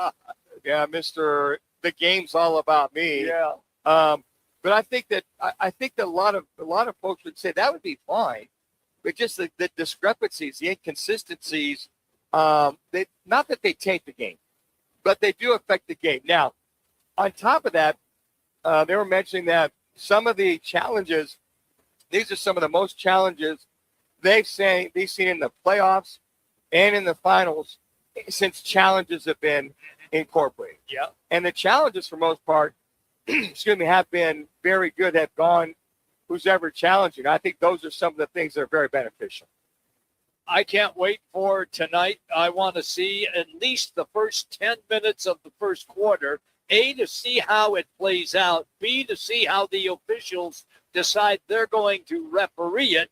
And also, are the Spurs going to have that quick spurt again and take advantage of the shabby defense of the New York Knicks? Because in the game that we saw the other night that the Spurs ended up winning, they took care of business in that first quarter. And I get it. The Knicks came back, scored 42 points in the second quarter, ended up taking the lead at halftime, only to have the Spurs come back and find a way to win. But the way that the game began, I think that gave the Spurs all the confidence in the world, and that's why they ended up winning that game the other night. Well, think about it. I mean, the Knicks did it without Catman having any kind of a fourth quarter the last two games. If he gets more involved, if he starts to hit his shot and stop relying on the outside shooting, and don't be afraid to challenge the big fella down low. Yeah. I think that'll be a benefactor as well, too. But, don't you know, game fours are usually turnaround games for whatever team's going to win the title. And I think we're going to see a lot of Wemby with his confidence. I think he feels pretty good. Yeah. I think the first two games were really him just getting acclimated to the physicality, the speed, the pace. And that last game, the kid really, I felt, stepped up. Wasn't going to take any guff from anybody. Yep. And really kind of set that tone for the San Antonio team. But, Manuch, don't you have to do that? Look, they're really a young team. I think the average age for the Spurs is like 22. You've got a guy in Dylan Harper who's 20. Castle's like 22. Wemby's 23. I mean, they are really young. De'Aaron Fox is like 27, 28. He's the veteran. He's the elder statesman. Harrison Barnes is 30. He comes off the bench. The Spurs are really young when it comes to playing the type of game that they are involved in right now with the Knicks. And I think it was a learning experience, not only in game one, but in game two as well, because the Spurs had outplayed the Knicks in that game until Wemby makes the turnover, and it cost them the game. Well, you got to give Mitch Johnson and his staff a lot of credit. I agree. They really, as far as their defense and the kind of defense that they ran at Catman and Jalen Brunson, was just smothering them. And fortunately, got the day off. And then when they'll travel back to San Antonio, that game will be on Saturday. Yeah. They'll get a couple days. And to your point, maybe the youth, the young legs, the fresh legs, is coming into fruition for these games. Now, the other thing that a lot of people fail to mention, you bring up the youth of a lot of these young men for San Antonio. You look at the starting five for the Knicks. Every one of them is a trade, correct? Yes, everyone was a trade. Brunson, Bridges, yes. Hart, Towns, Anunoby. Yes. Every one of them came over. You okay? You sound like you're swallowing a frog. I think I'm yelling at you the last 3 days. It's kind of catching up to me. But I think those things are, you go, wait a second. Shouldn't these veterans, I think to your point, pretty much go ahead and negate these young kids? I agree with that one. Win the 3 games, win the 4 games. All of a sudden in game 3, we saw that flip that the youth were all over these veterans, these guys that are supposedly, should cruise because of their prowess in their last several years. But these guys getting paid big bucks, these guys having the experience, allegedly, and should cruise. And I think, to your point, the youth enthusiasm and the want to is coming into fruition. All right. The other factor that when I talk about that youth movement is that these guys don't care. They're coming in, and I don't care who you are, dude. I'm going to play my game. I'm going to take the ball to the basket. They averaged 50 points in the paint, meaning the Spurs, 50 points in the paint. Manuch, I expect to see the Spurs to do exactly the same thing tonight, be very aggressive, and take the ball to the hoop. The one thing that really you went, okay, he's ready to go. When De'Aaron Fox hit that turnaround 10-footer from the free throw line, the game-winning shot, I went, you know what? He looks like he wanted the ball. He was more involved. He played better defense.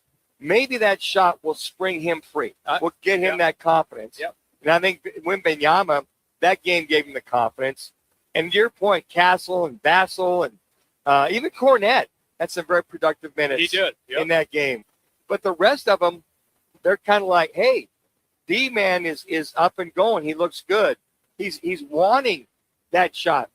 He's not passing it off to somebody else to take that shot, which, quite frankly, in game 2, I thought he should have taken the last shot. I'm with you 100%. I didn't have a problem with Wembanyama taking it. No. But I think that more accuracy or the guy you feel more confident would have been De'Aaron Fox, which he did the other night. Yep, he did. And look, I love De'Aaron Fox as a player. I loved him when he was at Sacramento, and I couldn't believe that they made that deal to the Spurs, and now look where he is. But that's why they went and got him.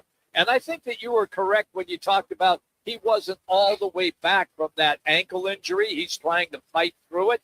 And I think by last night's game, or 2 nights ago's game, that it finally felt good to him, and that's why he was able to execute. I also felt that even though Jalen Brunson got his, where he got his it was almost like, not there wasn't a non-factor, because he's trying to drive and they're all over him. Yes. I mean, he got, 32 points the other night? Yeah. But it didn't seem like it. I mean, he had him in the game, but not like in the Eastern Conference Finals, where those baskets, his scoring really meant a lot, just about every point. It's like, yeah, it was important, but not as far-reaching as it was for the first 2 games. It didn't determine the outcome. Yes, exactly. Okay.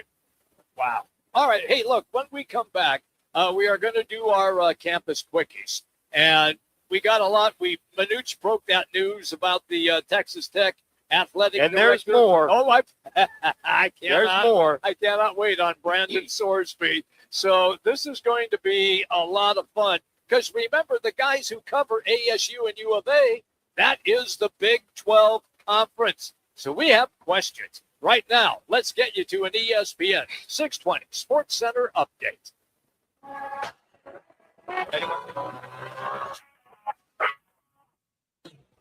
It's now time for your Roc and Manuch with Jimmy B's ESPN 620 Sports Center update. I'm Matt Lazarus. The D-backs dropped a high-scoring affair in Miami last night, falling 10-6 to the Marlins. Arizona battled back from an early 6-2 deficit, but a 4-run 8th inning by Miami proved to be the difference. The Snakes will look to break out of this slump this afternoon in Game 2 of the 3-game set. Brian Nelson gets the nod for Arizona with first pitch at 3:40 and pregame coverage at 3 on 98.7 FM, also streaming live on the Arizona Sports app. The Go for Goal giveaway is rolling, and 5 winners will score a world-class soccer experience this summer. A hosted match, hotel, and a $250 Twin Peaks gift card in cities like Dallas, Miami, and Kansas City. Enter free at TwinPeaksSoccer.com. And if you want some bonus entries, grab the daily code off your Twin Peaks receipt and punch it in. You can earn 1 a day through June 14th. Let me remind you, Thursdays are where the weekend starts at Twin Peaks Restaurant. Grab an ice-cold Bud Light or a refreshing Michelob Ultra and catch wall-to-wall sports on massive TVs everywhere you look. Big games, cold beer, made from scratch food.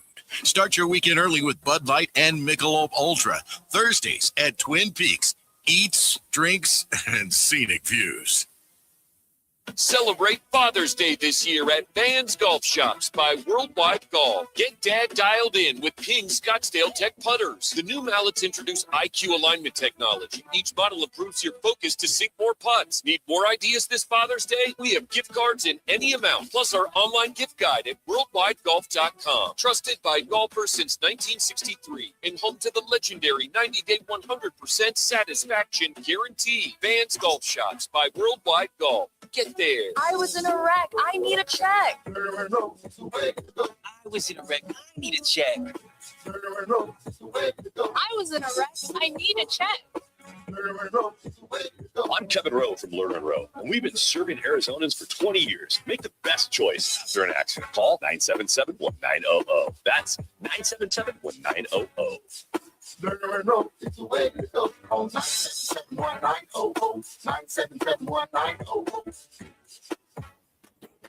We get it. A meal shouldn't cost you nearly $20. And we agree. At Venezia's Pizzeria, lunch or dinner for under $10 is still a thing.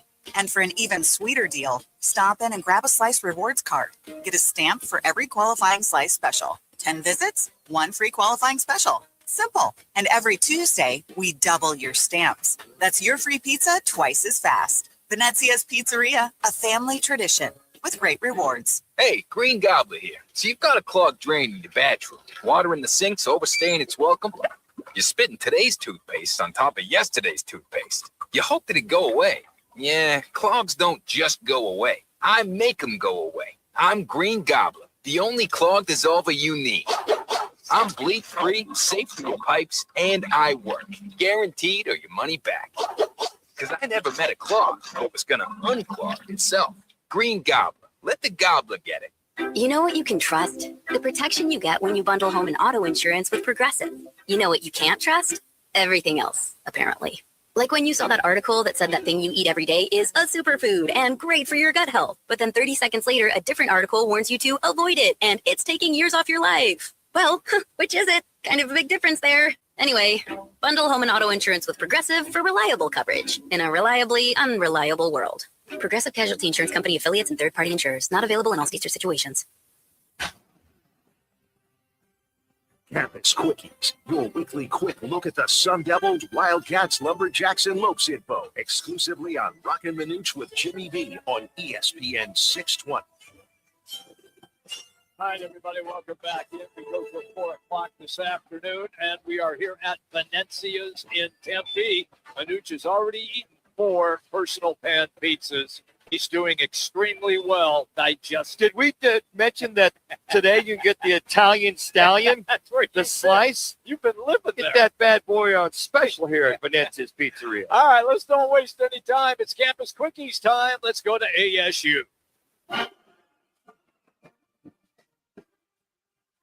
And that means Hod Rabino, Devil's Digest, is our guest. You can follow him on X at Devil's Digest. Hod, welcome, pal, as always. Oh, Manuch and I, we got questions, pal. So lock and load. Here we go. Let's start first with Texas Tech and everything that is taking place now over the Brandon Sorsby decision by a judge, which makes him eligible to play. And now the Big 12 Conference is doing conversations with all of the athletic directors trying to figure out, are they going to play Texas Tech? Are they not going to play Texas Tech? What do your sources tell us? Well, I mean, I don't know how serious it would come in terms of actually not playing Texas Tech. And then conferences like the SEC and Big Ten not scheduling Texas Tech in the future. But, the bottom line, guys, is it's a really sad day for college football. What happened with that judge ruling. I mean, people thought that NIL and transfer portal was destroying college sports. Here comes this judge ruling and says, hold my beer. And having a player that bet not one, not once, not 10, not even 20, 40 times on his own team. And he's still allowed to play the majority of the football season. I mean, that 2-game suspension that the judge offered is an absolute joke. It's really a damn shame that Texas Tech is not coming off that tree and not telling Brandon Sorsby, thanks, but no thanks. give him a chance to enter the NFL supplemental draft, which is going to take place in less than 2 weeks.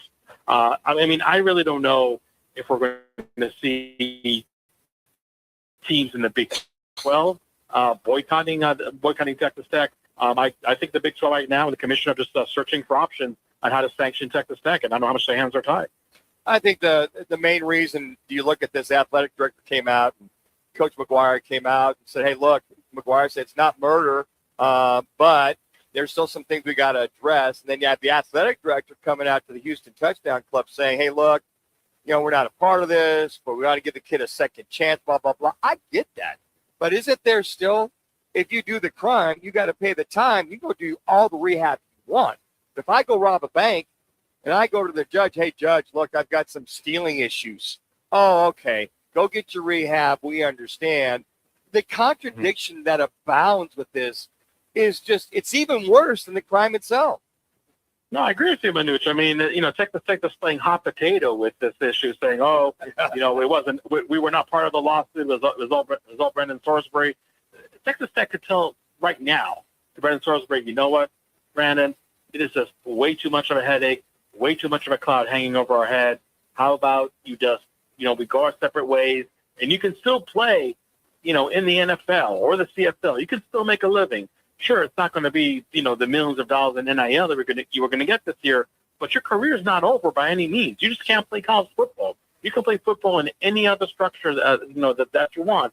And look, maybe you can say, people are portraying it as a lifetime ban. The bottom line is that he only had 1 more year of eligibility. Okay, correct. He had 2-3 more years of eligibility, and the NCAA said, you know what, we're not going to give you a lifetime ban, but you have to sit out this coming year. I mean, maybe it would be easier for people to swallow, but, just because he has 1 more year of eligibility, I think the NCAA was absolutely right to ban him for this year, which happens to be his last year of eligibility. I mean, come on, guys. I mean, betting on your own team and doing so 40 times, I mean, where exactly are we drawing the line? I mean, isn't this college sports world enough of a mess that now you have to just add more fuel to the fire? It's absolutely ridiculous. And again, Texas Tech, they have the opportunity to still come off their high tree. But I don't think they're going to do that. And it's a real damn shame. Real sad day for college sports. It's a great day when we have Hod on the show to help us out explaining everything. Hod, you have a good day, pal. Thank you. Thank you, guys. There you go. Hod Rabino, everybody. That is Devil's Digest. Let's go to Tucson.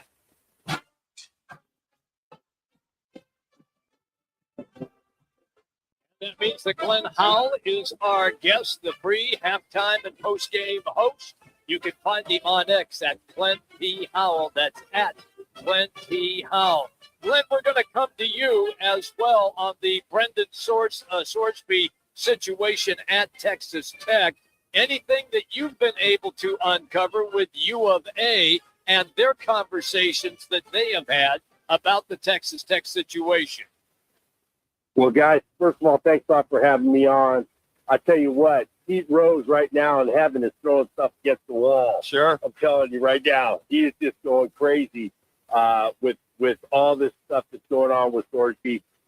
Texas Tech's got to do the right thing, I think, and just not play the guy, because the amount of times that he has bet on that team, it's kind of ridiculous.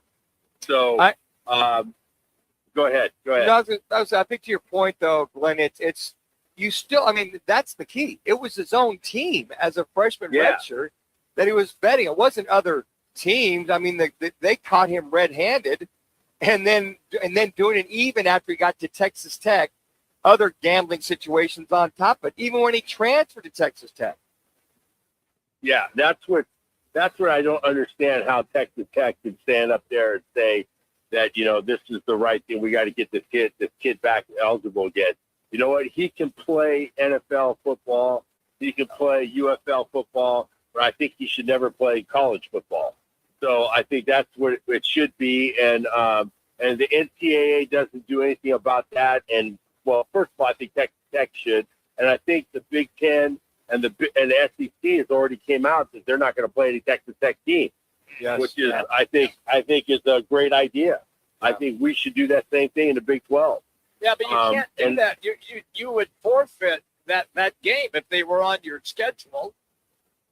Yeah, I mean, it's something that you have to do for the sport, man. Yeah. I mean, you really have to. There's a decision that's got to be made because college sports is in disarray right now. Yeah. So how are we going to bring it back to integrity and thinking that, it's the amateur sport, but it's not amateur no more, and it's the, paying the players and, all this stuff and kids moving all over the place. When are we going to put some brains around this thing and go back to playing college sports? I don't think we'll ever get there. I think it's gone.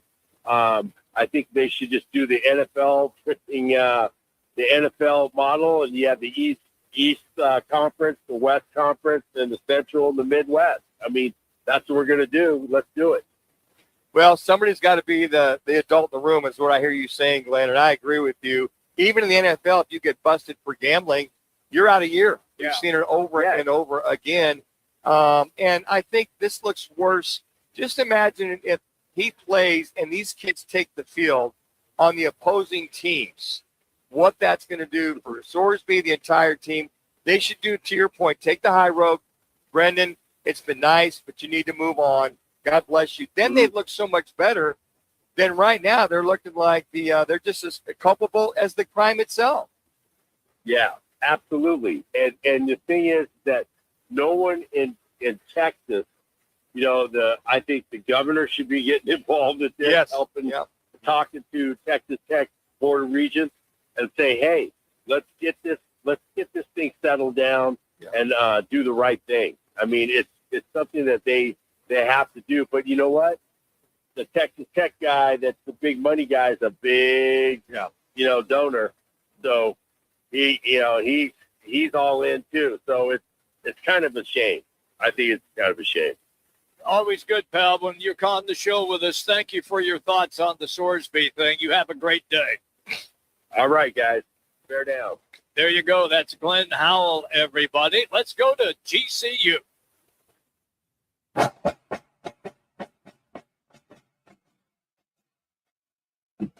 And Paul Coro, Lopes Radio Analyst.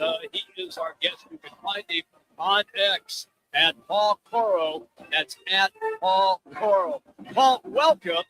I know that this doesn't impact you guys that much, but it has turned into a very interesting story with two sides of it. But for some reason, it seems that now people are trying to escape Texas Tech.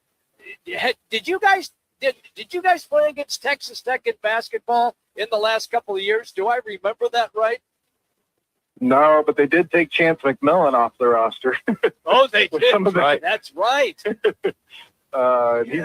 He's turned into a pretty good pro G League guy in the Warrior system. But no, I mean, but it definitely. I mean, I guess it works both ways, right? The softball coach Shannon Hayes that we talk about. Yeah, he used to be a Texas Tech coach, so maybe. But yeah, I mean, GCU. I mean, totally different kind of situation. But GCU at one point was having trouble getting teams scheduled, because there was some mandates out there in the Pac-12 that some schools didn't want other schools to schedule GCU, but that was pretty much ignored across the conference, and everybody did it for more reasonable reasons of competition and geography. It's interesting. This comes on the heels about a week and a half ago. We had the 4 Alabama State players. They got popped for gambling for only making $500, but it's still, you got popped, and those kids will not play with their first victory in NCAA NCAA tournament. That's going to go by the wayside. At what point, how much of a strong emphasis, Paul, does GCU put on the non-gambling and all of that just to curtail so much of this? Oh, yeah. From the moment they step on campus, they're in sessions with student-athlete development about these sort of issues. And gambling isn't the only one, but certainly becoming a more prominent one. You can't put the toothpaste back in the tube, as soon as sports gambling became started to proliferate. I remember saying to my wife back then, as these things open, like, this would be a good time to become a sports gambling therapist, because there's going to be some people with issues down the line, and here we are. And not only that, Paul, I mean, it looks worse the more the AD, the head coach, back this and do this moonwalking therapy about, well, he was addicted, on and on. It's still the crime has been committed. It just makes that campus look even worse than it already is. Yeah, and I mean, there's certainly a reputation in that area with the oil money and the way it influences things and the way they've done things. And, you look at, the softball pitcher they took out of Stanford and changed the program around with one 7-figure salary. And, it's just a different dynamic in the competition level there is just beyond measure. And, those sort of conferences to try to get in the arms race with each other. And that's why there needs to be some parameters around college basketball as a whole to make it more of a balanced field so that the money just doesn't continue to escalate. Just, some of it is going beyond schools' means. You have so many colleges with flat or declining enrollments, yet that side of it is growing. Hey, besides let you go, what are some of the goings on over there on the summertime for GCU? Last time I talked, you were really busy over there. Yeah, well, I think, Steve Beazer had just been hired as the new baseball coach, and he got introduced at a press conference, fresh off of taking Jacksonville State to a regional final. So big-time hire there. He had the 4th most wins in the nation and the top 25 ranking, and he kind of came in and spelled out his vision, and he's not, selling anything short, and neither, GCU in that regard. He has national title in Omaha, aspirations, so he made it very clear that that's what he wants for the program, and that's why he came to GCU to try to get to that next level, and he sees the means to do it. He already brought a couple guys from his staff there that was they had the number 9 ERA in the nation, so his pitching coach came over as recruiting coordinator, and they're at work already. The portal opened June 1, and so they're at it, and as they start, basketball's in the gym starting to practice for the next season. You got it. Always good, pal, when we catch up to you. Have a great day, Paul. All right, you guys too. Thanks. There you go. That's Paul Coro, everybody, GCU. And that is our Campus Quickies, presented today by All City Towing. And you can join All City Towing. They are the state's largest towing company, because if you're looking for a new gig, they're looking for you. They're hiring drivers, dispatchers, customer service professionals. They pay extremely well, have wonderful benefits, and they also offer up a monthly fuel allowance. You can apply today. Just go online, allcitytowing.com, and careers. Again, that's allcitytowing.com and search careers. It's All City Towing, where your future is always moving forward. We're hanging out here today, Venezia's in Tempe. When we come back, random fact of the day, some football in 50. Roc and Manuch with Jimmy B, ESPN 620. Now open in North Scottsdale, it's the Orangedale Lounge. ODs, right off Thompson Peak and Bell, next to Bash's. Your new favorite dive bar has arrived. Cold drafts, chill vibes, always affordable prices, and the OD Mug Club, a one-of-a-kind membership you won't find anywhere else. No frills, just great people, ice-cold drinks, and a bar that feels like it's always been there. Follow at OD Scottsdale and get the scoop at orangedalelounge.com. Orangedale Lounge. Dive in and drink up. When hot is not an option, Stay Cool delivers. From patios to warehouses, shops to summer events, Stay Cool's Slim Cool Elite and Cool Cube mobile air coolers deliver more air for less money. They're rust-free and backed by more than 40 years of experience keeping you cool. Available now online at Home Depot, Lowe's, and Tractor Supply. Shipped to the store or right to your door. Visit staycool-products.com. Slim Cool Elite and Cool Cube. Get yours today with free shipping and beat the heat. Arizona's headquarters for Toyotas is Right Toyota. Hey, Rock, for my friends at Right Toyota in Scottsdale. You will always find the right deal at Right Toyota. Right Toyota has been driving Arizona's home for years with their amazing service, pricing, and great selection. I encourage you to discover the difference at Right Toyota. Make the right choice, Right Toyota, just off the 101 on Frank Lloyd Wright Boulevard, and always online at righttoyota.com. The right price, the right selection. Check out righttoyota.com. Let me remind you, Thursdays are where the weekend starts at Twin Peaks Restaurant. Grab an ice-cold Bud Light or a refreshing Michelob Ultra and catch wall-to-wall sports on massive TVs everywhere you look. Big games, cold beer, made from scratch food. Start your weekend early with Bud Light and Michelob Ultra. Thursdays at Twin Peaks. Eats, drinks, and scenic views. Progressive provides protection for your boat and other outdoor vehicles so you can explore new things. Oh, I can finally try pesto. We meant like water skiing. I've just never had pesto. Or maybe take the boat somewhere new. I mean, is pesto spicy or sweet? Oh, guess we'll find out, right? Right. Bundle home or auto insurance with your boat, RV, or motorcycle and stay protected with Progressive while you explore. I don't know. Maybe I'm not ready for pesto. Progressive Casualty Insurance Company and affiliates. Not available in all states or situations. This is the story of the one. As a maintenance engineer at a beverage manufacturing plant, he starts his day knowing every line is ready to run because Grainger delivers the industrial-grade products he needs to keep mixers, conveyors, and packaging equipment moving. With Grainger's vast selection of bearings, belts, and motors, he keeps operations running smoothly, so nothing grinds to a halt. Call 1-800-GRAINGER, click Grainger.com, or just stop by. Grainger, for the ones who get it done. Now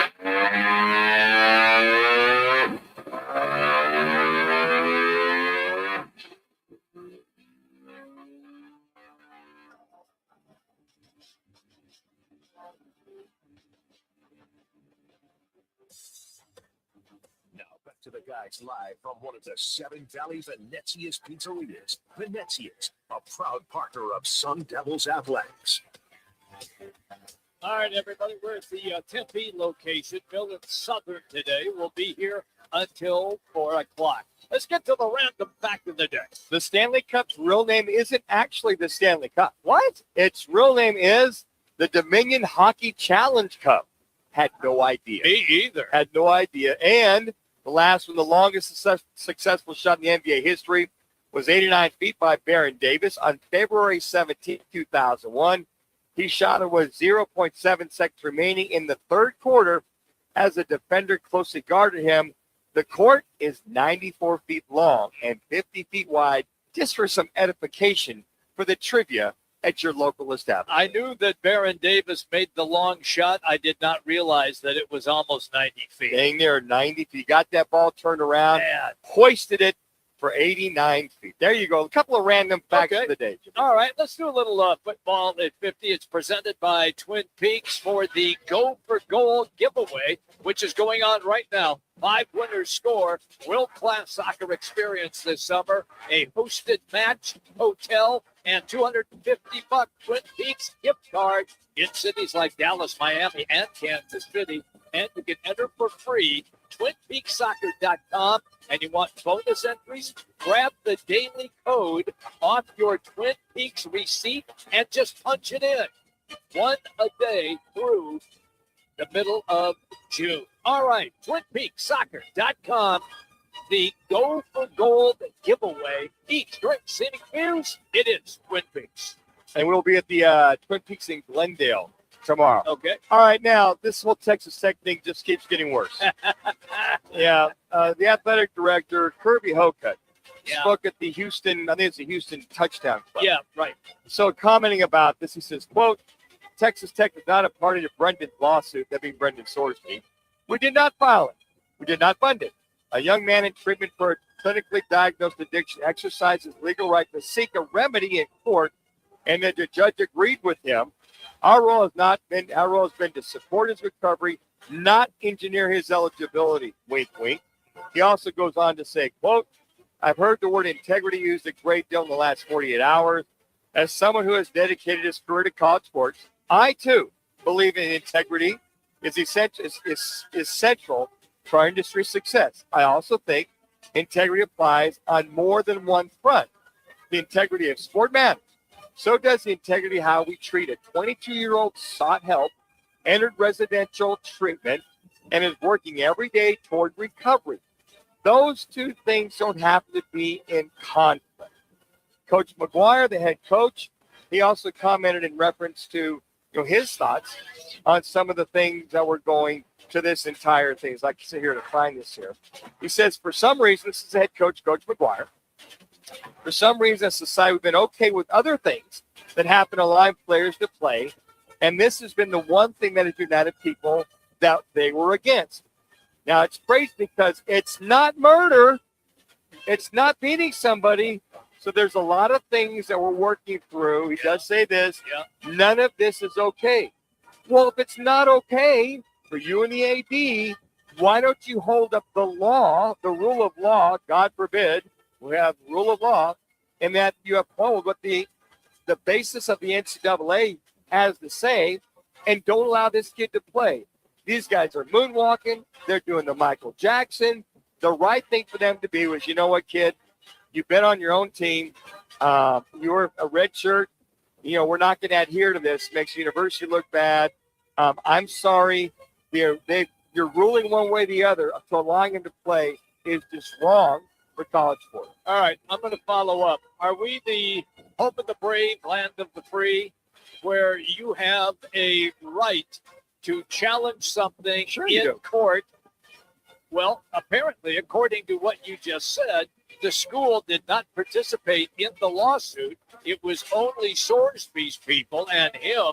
So he took it upon himself to challenge in court, and he won. Okay, who's the guys? Who is Texas? I'm just saying that he has that opportunity I got it. to do that. Okay, but the Texas Tech is under the guise of the NCAA. Yes, it is. They have to adhere to their laws, right? Yes. So all their bylaws would have you.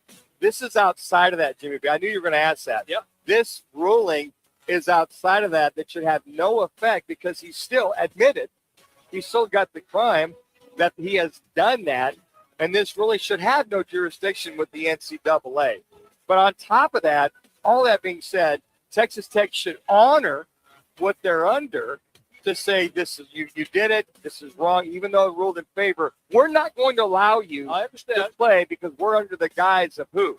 The NCAA, right, and not the judge. Okay. All I'm saying is that the kid had the right he did. to take sure it he to does. court. Sure he does. Okay. But sometimes you got to be the adult in the room. I understand. Texas Tech's got to be. Texas Tech's got to do the right thing and not allow him to play. We're coming right back, everybody. Venezia's in Tempe. Roc and Manuch with Jimmy B. ESPN 620. Progressive provides protection for your boat and other outdoor vehicles so you can explore new things. Oh, I can finally try pesto. We meant like water skiing. I've just never had pesto. Or maybe take the boat somewhere new. I mean, is pesto spicy or sweet? Oh, guess we'll find out, right? Right. Bundle home or auto insurance with your boat, RV, or motorcycle and stay protected with Progressive while you explore. I don't know.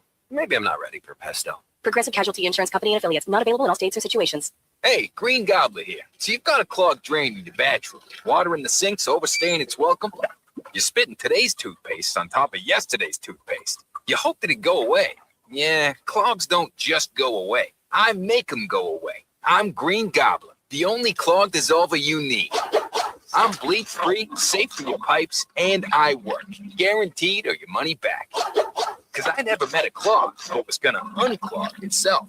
Green Gobbler. Let the gobbler get it. This is a special alert to all Americans who own a vehicle with less than 200,000 miles with an auto warranty about to expire or with no warranty coverage at all. Due to a decline in the economy, CarShield is announcing a low-cost month-to-month vehicle protection plan that is now available to the public to save any driver out-of-pocket expenses on future auto repairs. Call now to find out how you can pay almost nothing for covered auto repairs. Yes, you heard that correctly. Pay almost nothing for covered auto repairs. An open phone line has been established for all drivers to call for a free quick quote. Call 800-292-4541 now. Drivers who are covered will not have to pay for covered repairs again. This protection plan is at an all-time low. Additionally, drivers who activate this vehicle protection today will also receive free roadside assistance, free towing, and car rental options at no additional cost. Call us for your free quick quote today. 800-292-4541. That's 800-292-4541. What do you have to lose? Call 800-292-4541. Again, 800-292-4541.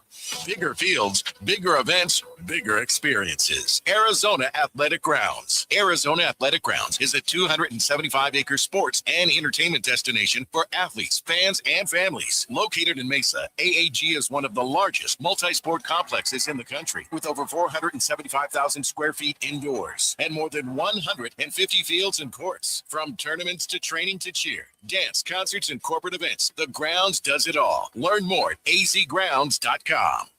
Need to feed a crowd? Let Venencia's bring the flavor to your next event. We know you have a lot of options when feeding a large group. Ordering directly from Venencia's means you get the best service and the absolute best pricing. There's no per person fee. Just tell us how many people you need to feed, and we'll come up with a perfect plan to ensure everyone's well fed and happy. Grad party, office celebration, family reunion. Invite Venencia's to the table. Text catering to 411-24/7. That's catering to 411-247 or Venencias.com. KTAR AM Phoenix, Arizona's home for the worldwide leader in sports.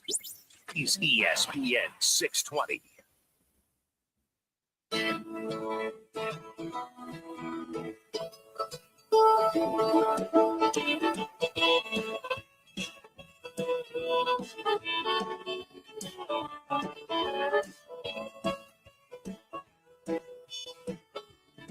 To the guys live from one of the 7 Valley Venezia's pizzerias. Venezia's, a proud partner of Sun Devils Athletics.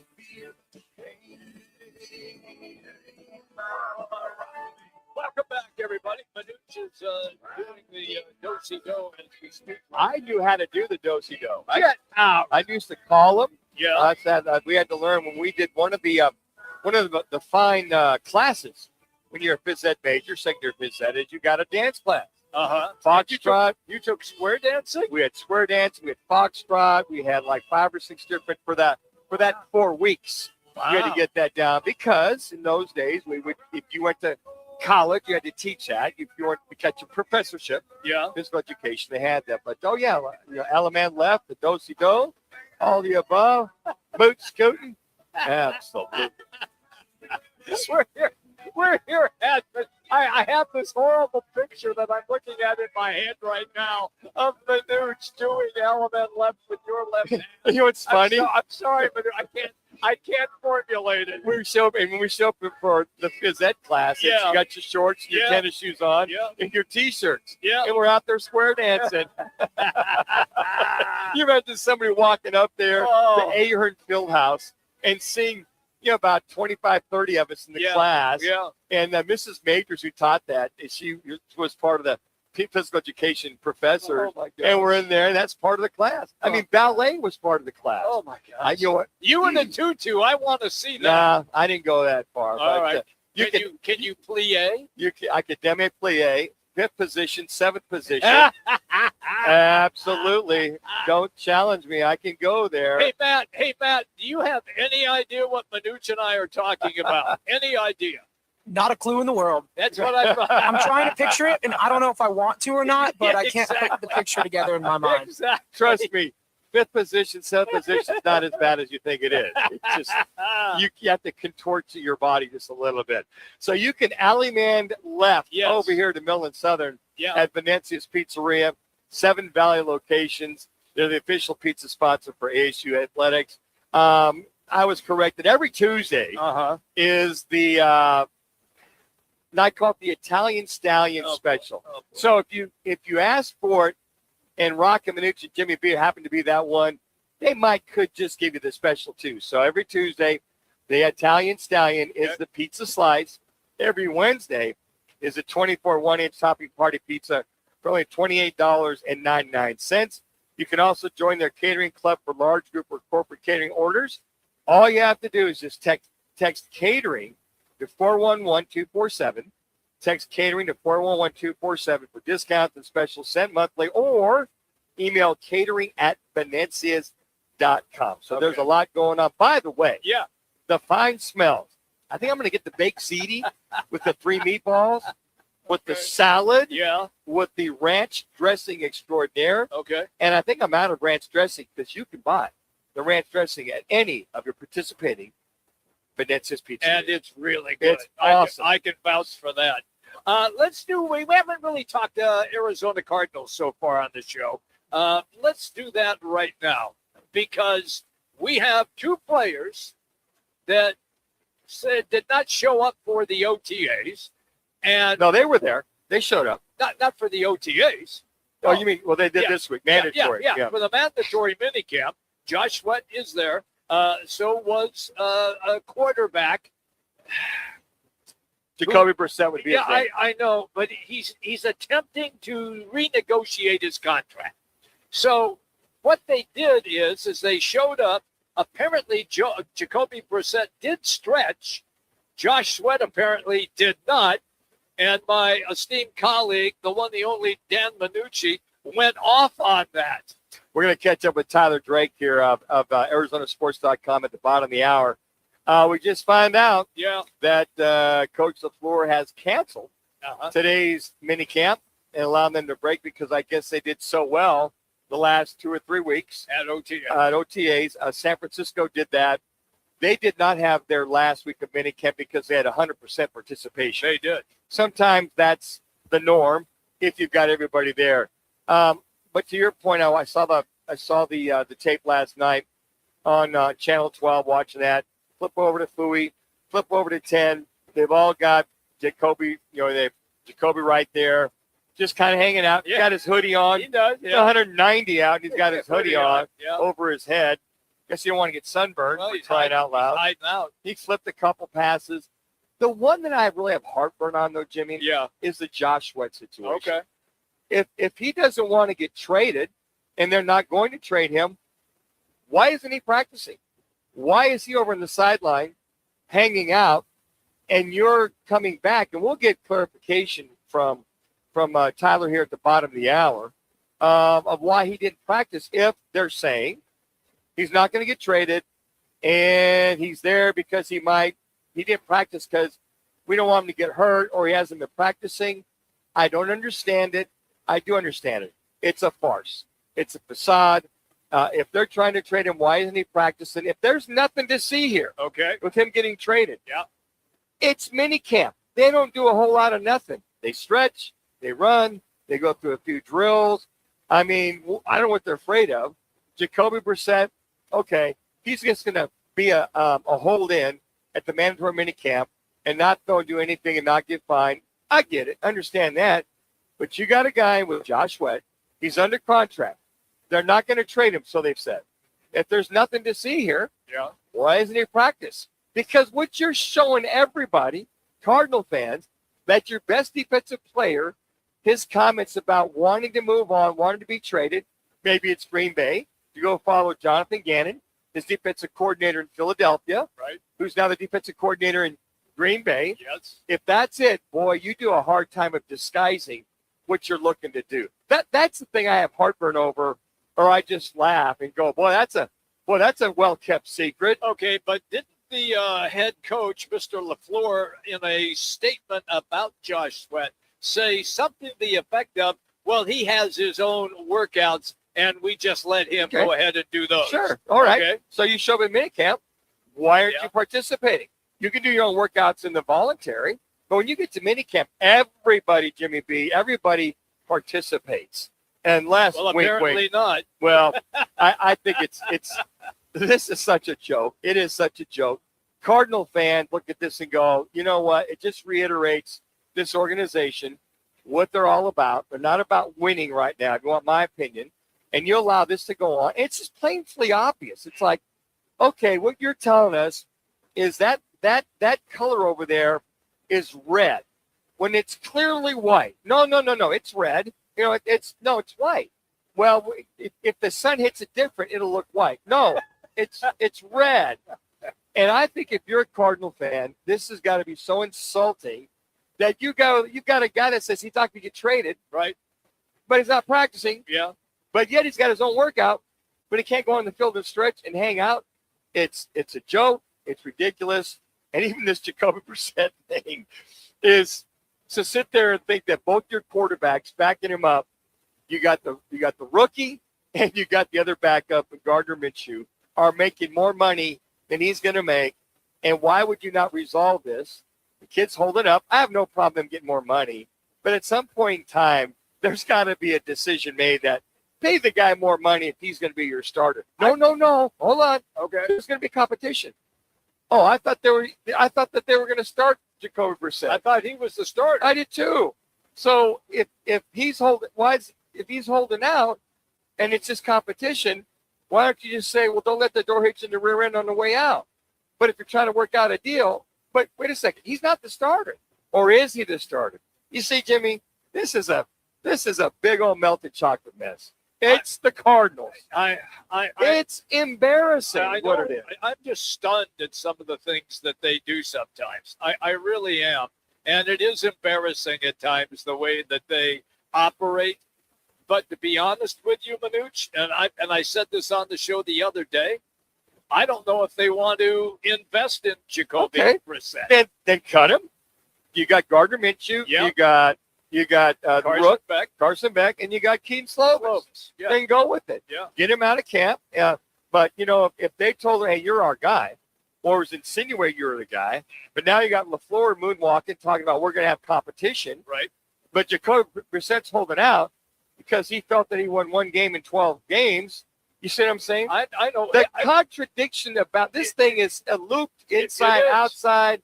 It's 10 knots trying to unsolve one knot is what it is. It's like it's just the National Football League, the other tribes and teams out there, they look at this and just laugh, going, "You gotta be kidding me." Yeah. If he's your starter, pay him, work it out. Well, no, there's competition. Then why would you work it out? He's under contract for one more year. You see what I'm saying, Jimmy? I understand it perfectly. If I'm not making sense, call 602-230-1060. Well, that happens a lot. 0620. I'm sorry. 602-230-0620.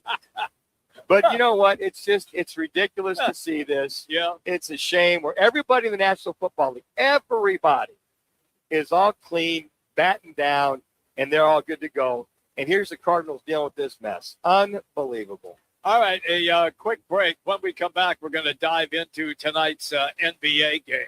I have questions for Manuch on this. I want to see how he handles it. It will be interesting. And don't forget, Tyler Drake coming up at the bottom of the hour at 3:30, our insider when it comes to everything Arizona Cardinals. We're hanging out today. Venezia's here in Tempe. Roc and Manuch with Jimmy B. ESPN 620. If you want to witness the world's biggest soccer tournament in person, look no further than Twin Peaks. Enter the Twin Peaks Go for Gold giveaway, presented by Michelob Ultra and Casamigos. And you could be one of 5 grand prize winners who get the VIP treatment, plus travel and lodging for your chance to win unmatched views of the match. Visit TwinPeaksSoccer.com to enter and choose your host city. Entries close on June 14th, so don't wait. Twin Peaks, eats, drinks, scenic views. Celebrate Father's Day this year at Vans Golf Shops by Worldwide Golf. Get Dad ready for the course with tailor-made TP5 golf balls. Buy 2 dozen TP5 or TP5X golf balls for $100. Need more ideas this Father's Day? We have gift cards in any amount, plus our online gift guide at worldwidegolf.com. Trusted by golfers since 1963 and home to the legendary 90-day 100% satisfaction guarantee. Vans Golf Shops by Worldwide Golf. Get there. Rock for RightToyota.com. At Right Toyota, they'd like you to get to know them. Their goal is to make buying your next vehicle the kind of experience that earns your recommendation to family and friends. They invite you to use all their innovative web tools on RightToyota.com. So if you're looking for a new or pre-owned Toyota, head to their interactive website at RightToyota.com. The right price, the right selection, all at RightToyota.com. Let me remind you, Thursdays are where the weekend starts at Twin Peaks Restaurant. Grab an ice-cold Bud Light or a refreshing Michelob Ultra and catch wall-to-wall sports on massive TVs everywhere you look. Big games, cold beer, made from scratch food. Start your weekend early with Bud Light and Michelob Ultra. Thursdays at Twin Peaks. Eats, drinks, and scenic views. Harry Douglas here to tell you about Fruity Rainbow 5-Hour Energy Shots. It's a fruity candy flavor explosion, and I mean explosion. Fruity Rainbow 5-Hour Energy Shots, a zero sugar treat that's sweet tooth approved. These can take care of my candy cravings and provides a tasty caffeine kick without all the sugar. Fruity Rainbow 5-Hour Energy Shots. Get candy-flavored chaos with Fruity Rainbow 5-Hour Energy Shots. Available online at 5hourenergy.com or Amazon. This Father's Day, put the focus on Dad's happy place, his garage. Shop more ways to organize, more ways to build, and more ways to spend time together with low prices guaranteed at the Home Depot. Get him a rolling toolbox or a wall-mounted organizer to keep it all in place. Or save on power tools like the Ryobi 2-tool driver drill combo kit for just $99. Make Father's Day about building something together with a little help from the Home Depot. Exclusions apply. See HomeDepot.com/price match for details.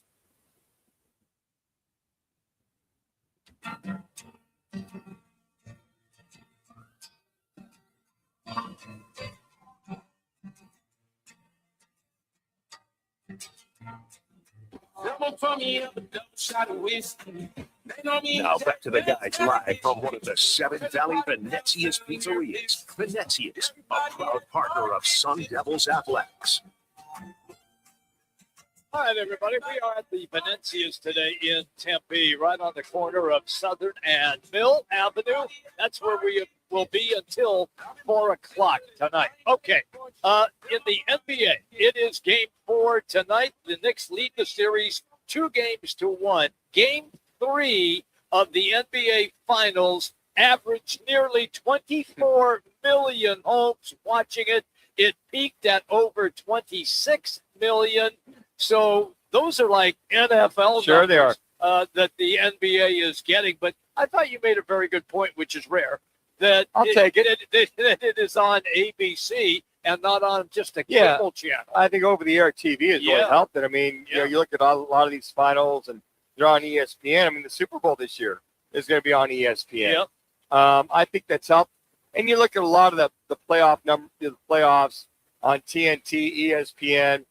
We saw some on NBC, and you're seeing them all on ABC. I think that a lot has to do with it, because a lot of people, if they have direct TV, they're not getting it like yourself. Right. If you got Dish, fine. If you're doing the streaming network, you have that as well too. But I think another thing I've really added is everybody wanting to watch The Alien, watch Wembanyama, watch The Catman. Yes. It's the New York Knickerbockers, Yes. which helps immensely because there's more Knickerbocker fans out there than we could ever imagine. Oh, yeah. You got San Antonio, who's a perennial team that's part of dynasties. They've won many national titles, so you got that that trait there. But I think the Knicks, I think what a lot of people are saying, or maybe the TVs, is that the Knicks are good for the NBA. You know, they haven't won a title since 53 years. They haven't been in the finals in 27 years.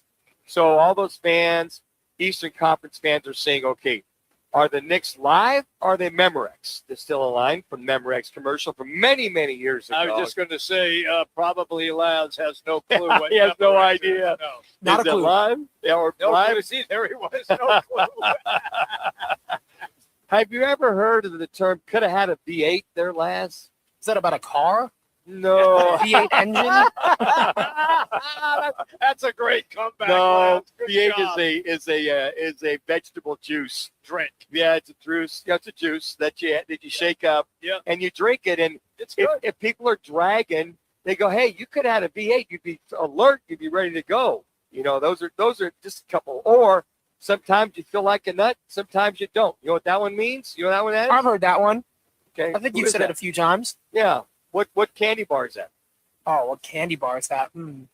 Maybe like a Payday? No, you're Snickers? close. Yeah, Almond Joy. Almond Joy. Oh. Yeah. Sometimes you feel like a nut. Sometimes you don't. I think is fans across America or internationally watching an international player take on a team that it's been 27 years that they have not been to the finals. They've got a team of, we've mentioned this, a team that is comprised of guys that have been traded to the Knicks to see how that turns out. Yeah. You got the youth movement with San Antonio. Yes. But you got this kid at 7'4", 7'5", who's all that and then some. So I think there's a lot of curiosity watching this. I think there's a lot of people that have come out of the woodwork to watch the Knicks and to watch this young man. I think there's a lot of casual basketball fans that are back to see the kid, the New York. I mean, there's a lot of things that revolve around New York, but you got this budding superstar in Wembanyama. So there's a lot of curiosity factor from that. Therein lies the numbers. And San Antonio's now making a series out of this. They are. They did in Game 3, and a lot of people believe that they're going to win again tonight. Which brings us to our State 48 Roofing. It's your call question of the day. By the way, State 48 Roofing, you can just check them out online, state48roofing.com. Again, that's state48roofing.com. And here's the question. How would you describe the officiating in the NBA Finals? I think you might have had too many wines, Manuch, when you wrote Maybe this. too many Jolly Ranchers at midnight last night. Could have 1, 4, 2 fair, 3 very bad, 4 has an agenda. You don't even have good on there. Nowhere to be give found. anybody an opportunity That would to be vote for good. That would be a boost for the NBA officiating in these finals. Just go to Roc and Manuch on X or Instagram. Cast your vote. We will update at the end of the show. Well, let's do this. Let's, Okay. Laz, I want to talk about it. Go ahead and pull it up on X and see where we're at. But I looked at this, and the reason it spurred me to mention I this. like that. Spurred You me. got that, Jimmy? I got it. Yeah, that preface of yours is kicking in. Amazing. So I'm watching. I got done watching the hockey game last night. Right, Carolina yep. win that game. Yep. And so the NBA preview for Game 4, and it's kind of sad that the officiating was front and center. The flagrant or no flagrant call. We talked about this a little bit with Wembanyama on Brunson to literally have him have the WWE wrestling move of the night to throw him down. No flagrant call, which 99% of those pundits out there, people felt it was. But to that point, the contradictions of the NBA to not throw a flagrant at him, because if Wembanyama has another flagrant, he's suspended for a game. Okay, so they covered that. Okay. But the overall theme was the officiating, if it would just be consistent. And the panel was, it has been, nobody said fair. They all thought, they none really said very bad, but they all said it's been poor officiating, but they were short to curtail their sense about an agenda. They hinted that, well, the NBA doesn't want to see Wembanyama out. The NBA doesn't want to see the stars not playing the game, without them saying that, somewhat hinted at, well, they're going to let these guys play, and these fouls might be more egregious than normal, but during the game, they might call a flagrant foul during the regular season. Yes. So there was a lot of Not in the play. skirting the issue, a lot of minutia around that particular point. But nobody said, not one individual said the officiating has been good or even close to good. Now, they have insinuated that they just wish it would be fair for both sides. Or the other thing was they don't know what a foul is, what isn't a foul, what's flagrant, what's not. We had Tim Kempton on, Yes. former player, Yep. Suns radio analyst for many years. He even said, hey, look, even he's missed game after games on the plane. He'll ask Devin Booker. He'll ask some of the guys, what did the officials say about that? Or what about this? And they'll say, I don't know. The official wouldn't give an explanation. So you look at those four, poor, fair, very bad, or has an agenda. You could almost say all the above. But I think what they're all saying is, look, just call it fair for both sides. Laz, you got an update there for us? Yeah, Manuch, I was going to say, I think the listeners might have had a few too many drinks as well, because they agree with you. The only one that doesn't have an answer chosen is fair. Fair has 0%. So the people completely agree with you. Sure. 33% of them chose poor. 33 chose very bad. And the other 33 chose have an agenda. So no one thinks there's even been fair officiating. So they're right, agreeing with you. I've got a question then. Thank you, Laz. Manuch, you are what, 6'3"? Got close to 6'3". 6'3". Laz, how tall? You're a tall kid. I'm about How tall are you? 6'4", maybe close to 6'5". Okay. So if Victor Wembanyama stood next to you at 7'5", you grabbed him by his jersey so he couldn't get away, wouldn't you expect him to try to escape by pushing off? And since you are such a shrimp compared to Victor, wouldn't his hands be up around your head? No. You Most have to, likely, yes. Yeah, most likely, Okay, Lance. now, Thank you can Yes. drop and just push him away. He's not that short. He's 6'2". He's 6'2". Yeah, but he's shorter than you. But Jimmy, the way he grabbed the top of his head I like saw a what bowling he did. ball, I saw and what he did. he could have just popped him or pushed him down. No matter what, you make that kind of impact with your hands, And every one of the former players, every one of them said you could push off. They get the grabbing, but push off low. And just get away or turn off or look at the official. But then, wait, Jimmy, let me finish, Jimmy. No, you're not. Yes, No, you're not. They're gonna hear. Here's the thing. I got control. So he pushed him away. He pushed away. I set him up. Jimmy B's on timeout. Microphone off. Timeout. He pushed me, grabbed his head like a bocce ball, and then just turned it down and turned it over. And so that's not a flagrant foul. Are you kidding me? Okay, I turned you back that. All right, here's the deal. If I was standing next to you, okay, and I grabbed your jersey, sure, you would try to push me away. Not your by hand. grabbing No, your head. you would, No, I because that would be where your arms are. Your first instinct would be to hit me in the back of the head to push me You away. being 5 foot, I'd have to squat, but I'd push. I would never grab the top of anybody's head. Laz, I'm not buying that. Matter of I fact, agree with you, Jimmy B. But what we've been mentioning this whole playoffs is it must be frustrating when guys are just hanging on to you because you're so tall.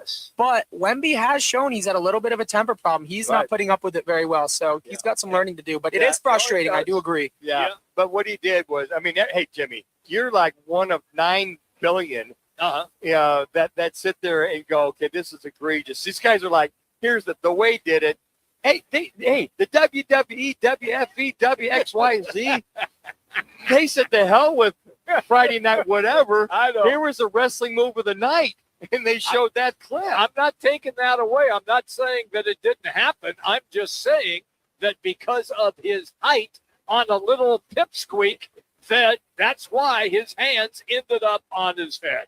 Hey, we want to remind everybody we are here at Venezia's in Tempe. However, Venezia's is the official pizza partner of Sun Devil Athletics. Now, you can grab a giant slice of pepperoni or cheese at every ASU home game, football, baseball, softball, volleyball, so much more, as they are proudly serving fans and fueling the Devils all season long. It's Venezia's Pizzeria, and you know it's a family tradition and a Sun Devil favorite. Just go online today and check it out, Venezias.com. That's Venezias.com. When we come back, Jacoby Brissett looking for more money. Josh Sweat, he's just looking. That's all he's doing. We're going to get into it with Tyler Drake, Arizonasports.com. It's going to be a lot of fun. All right, let's get you to an ESPN 620 Sports Center update right now.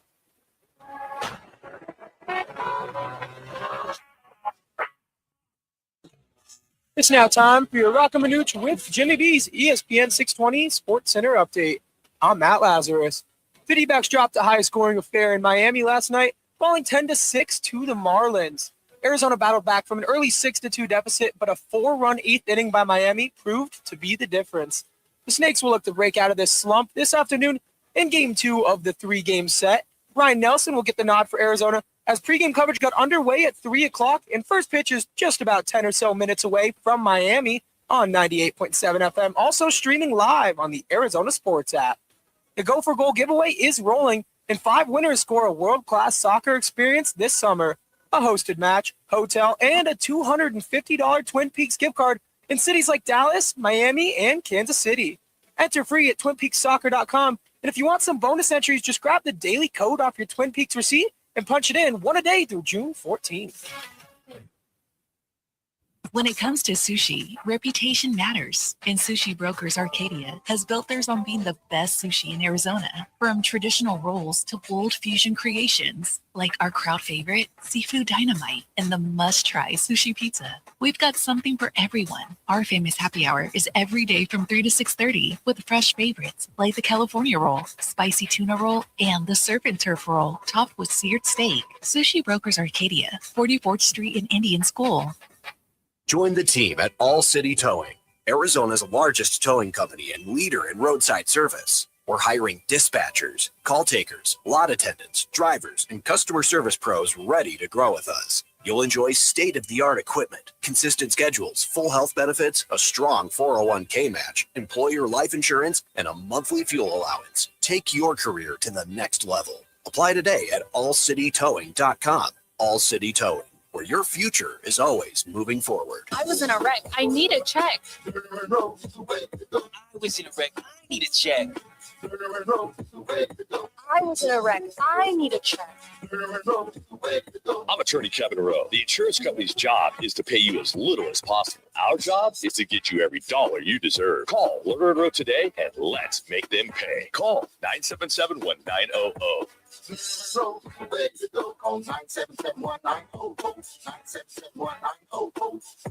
Okay, I have to tell you, I was just looking on eBay where I go for all kinds of things I love, and there it was. That hologram trading card. One of the rarest. The last one I needed for my set. Shiny like the Designer handbag of my dreams. One of a kind. eBay had it, and now everyone's asking, ooh, where'd you get your Windshield wipers. eBay has all the parts that fit my car. No more annoying. Just beautiful. Millions of finds, each with a story. eBay. Things people love. We expect our information in real time. US Med carries continuous glucose monitors, which provide real-time readings of blood glucose levels. US Med is an approved provider for Medicare and over 500 private insurers. So call 888-665-0696 today for a free insurance and Medicare benefits check as easy as that's 888-665-0696. When it comes to your roof, you don't want to mess around. And Arizona homeowners and business owners have known that for over a decade. State 48 Roofing is Arizona's #1 referred roofer. Residential, commercial, they do it all. And they've been doing it right here in the Valley for over 10 years. Protect your home, protect your business. And hey, keep your roof sexy with State 48 Roofing. Visit state48roofing.com. or call 480-268-4509. State 48 Roofing, Arizona's most trusted roof.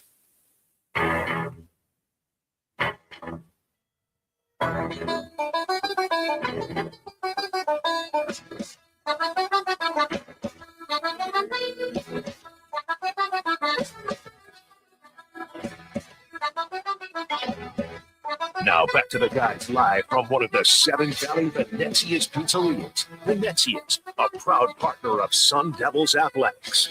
Set in the gun, has the ball. Back to throw. Throws a fade left side into the end zone. It is caught, and it is a touchdown for Michael Wilson. That is Wilson's second of the day. He continues to amaze when given the opportunity.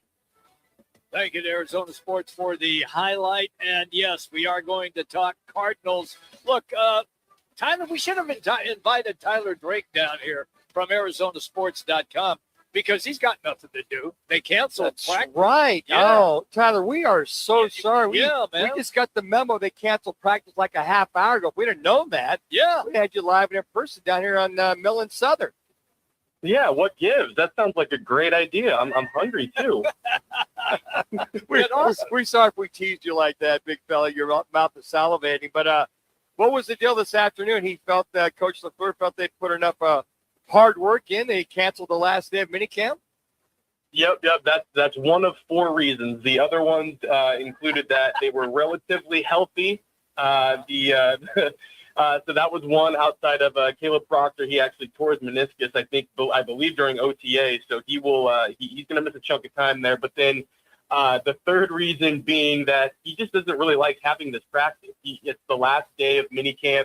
You can't really meet with guys after this day because you've got the layover for training camp. It's in the rules. So he gave out a lot of different reasons why they decided to do it. And I think a lot of people were wondering why this morning when we got the update. And honestly, I had a kind of a feeling that was going to be the case because it seems like Mike LaFleur is very much concerned about injuries and all that stuff. But also, I think they would like to avoid talking about who's practicing and who's not practicing when it comes to Josh Sweat and Jacoby Brissett. So no videos of them just standing around today will help with that as well.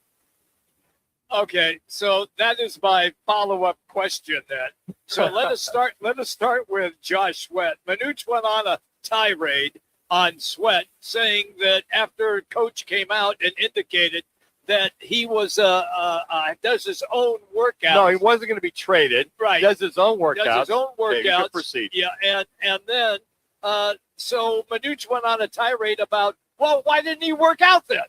So why didn't he practice? Yeah. Why didn't he do something? So Tyler, riddle me this, Batman. If he's not going to get traded, you said he's not going to get traded.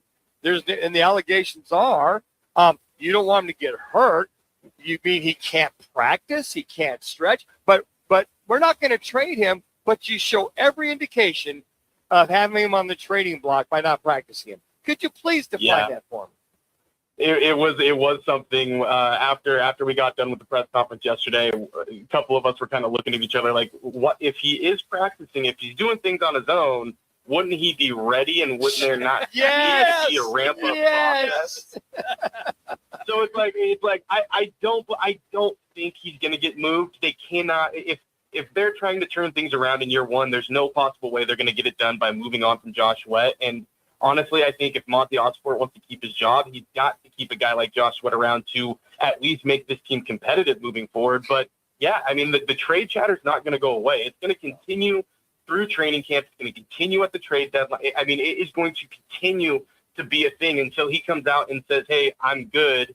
But even then, everybody's going to speculate because you've got former head coach Jonathan Gannon elsewhere. That was one big reason why Josh Sweat wanted to come here. Obviously, Nick Rawls is still around. But, yeah, I mean, that's one of the bigger reasons. Like, if this was last year, nobody was really caring that he wasn't there during voluntary work because of what the process was. He just signed a big deal. He came to town for JG and others, and you saw what you were going to get. And now it's like every little thing that he's doing is under a magnifying glass, even more so. So it's going to be very interesting until we see him playing in the regular season or until he comes out and just really squashes everything. It's going to continue to be a topic. Yeah, I agree with that. And I got to tell you what, with you reporting a lot of reports out, it looks ridiculous. It looks embarrassing. It's like, well, he's not going to practice, but we're not going to trade him. Well, why the hell is he practicing? So we covered that. So with Jacoby Brissett, another little riddle at you there, big fella. So you sit there and you go, is he your number one or is he not? If you're now saying there's going to be competition with all three, well, why are you looking to, quote, negotiate for more money if he's already under contract and they're just competing for the number one spot unless something was insinuated after the season? Have you been able to sort through all that to figure out what the hell's going on with that? That's the interesting one because, I mean, like you just mentioned, it just doesn't seem like there's much leverage really anymore. Or there really hasn't been for Jacoby because once you got Gardner Minshew, that was really a redundant move there from a veteran quarterback standpoint. Then you go get Carson Beck in the draft. Like that was, I felt like kind of sending a message like, Jacoby, your time's up. We want you to be a starter, but it's only going to be for so long.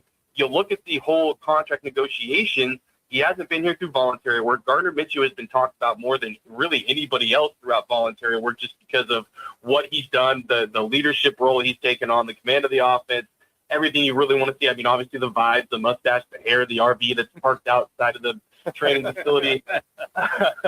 But you keep going through that, and then you think about, okay, well, at the end of the day, they've got to play Carson Beck this year. And that means taking away the starting role from somebody.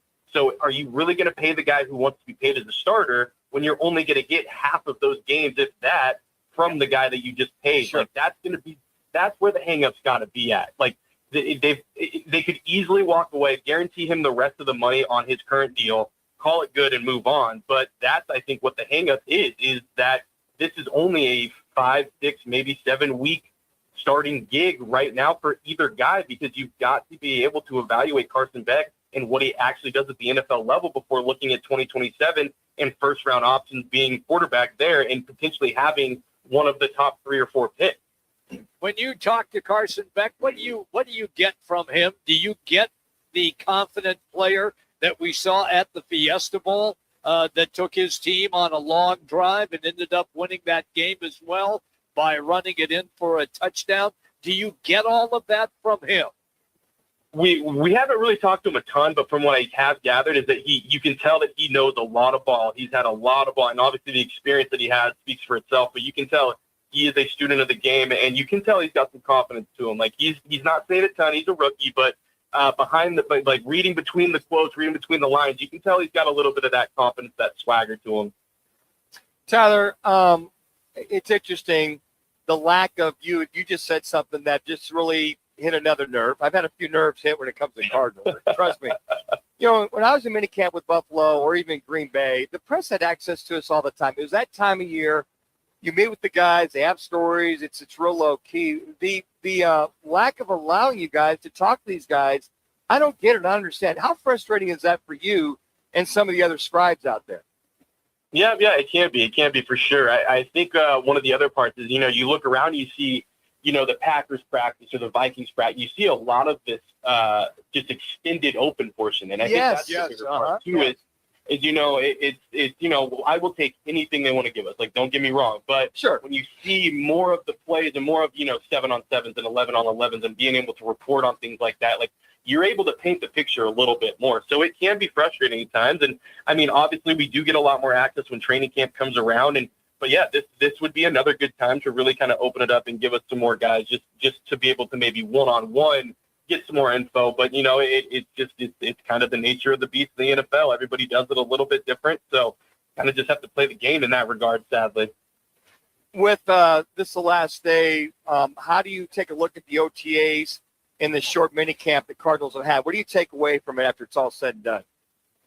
Yeah, I think the big thing is a lot of talk of the offense and a lot of eyeballs on the offense, and it sounds like it really is Mike LaFleur's, ship. I know that he came out and said that he was going to control it, he was going to run it, but it sounds like he's very much the guy at the helm, and you've got Nathaniel Hackett coming in there and bouncing ideas off. But really the returns from everybody's talking, from everything everybody's talked about, Trey McBride, Paris Johnson, I mean, the philosophy of what they can potentially do with some of the weapons they have really stands out. I mean, if you can get Tip Ryman back and really start getting that 13 personnel going again, that could really do wonders, especially when you have a run game that's expected to take the next step with Jeremiah Love and Tyler Algier. Like, those two guys should be able to fix a lot of things, and you hope the offensive line with potentially Elijah Wilkinson and Chase Bastantis maybe moving into guard, or maybe that's Isaiah Adams still maybe taking that next step. But yeah, it really is looking like it's a lot of offense right now. I think once we get into training camp, we'll start seeing more defense, especially if we see Josh Sweat doing some things and everything else. But right now, I feel like the installation of the offense has been something that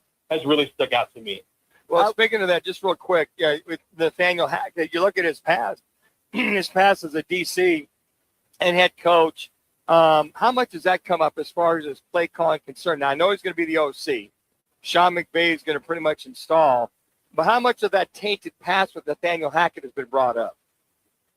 Nah, not a ton, not a ton. We haven't talked to him a ton, so it hasn't been brought up. Obviously, you see what he did in New York, but then you also look at what he did in Green Bay when he was working with Rodgers and kind of seeing what he potentially could do from a quarterback standpoint with some of these guys and getting into the next step, especially Carson Beck or whoever else is coming in next year. So I think from that standpoint, it's kind of a wait and see right now. But I mean, that's definitely in the back of a lot of people's mind is kind of the negatives there. But I think a lot of it is kind of where he's coming from. I mean, he's got the pedigree, NFL family, and kind of the positives, I think, is what everybody's kind of looking at now. And you've got to kind of see the result on the field and really go from there. But it does sound like he's been an integral part of really kind of not only helping guys take that next step with the details of the offense, but just bringing guys together kind of as a room. It's been fun to hear some of these guys and what they say about Hack. It's interesting because of what did happen when he left Green Bay. But I remind everybody, and you referenced he was playing with Aaron Rodgers, who is going to be a Hall of Famer. So that changes everything. The Cardinals do not have a Hall of Famer at quarterback. Now, my follow-up question to you is, since you believe that Carson Beck will probably be the starter by game 7, 8, 9, how quickly then is Jeremiah Love the starter at running back? Week 1. Wow. It's a given. Given. They have to, I mean, Wow. it's number he's a top 3 pick. It's a given. He's got to play.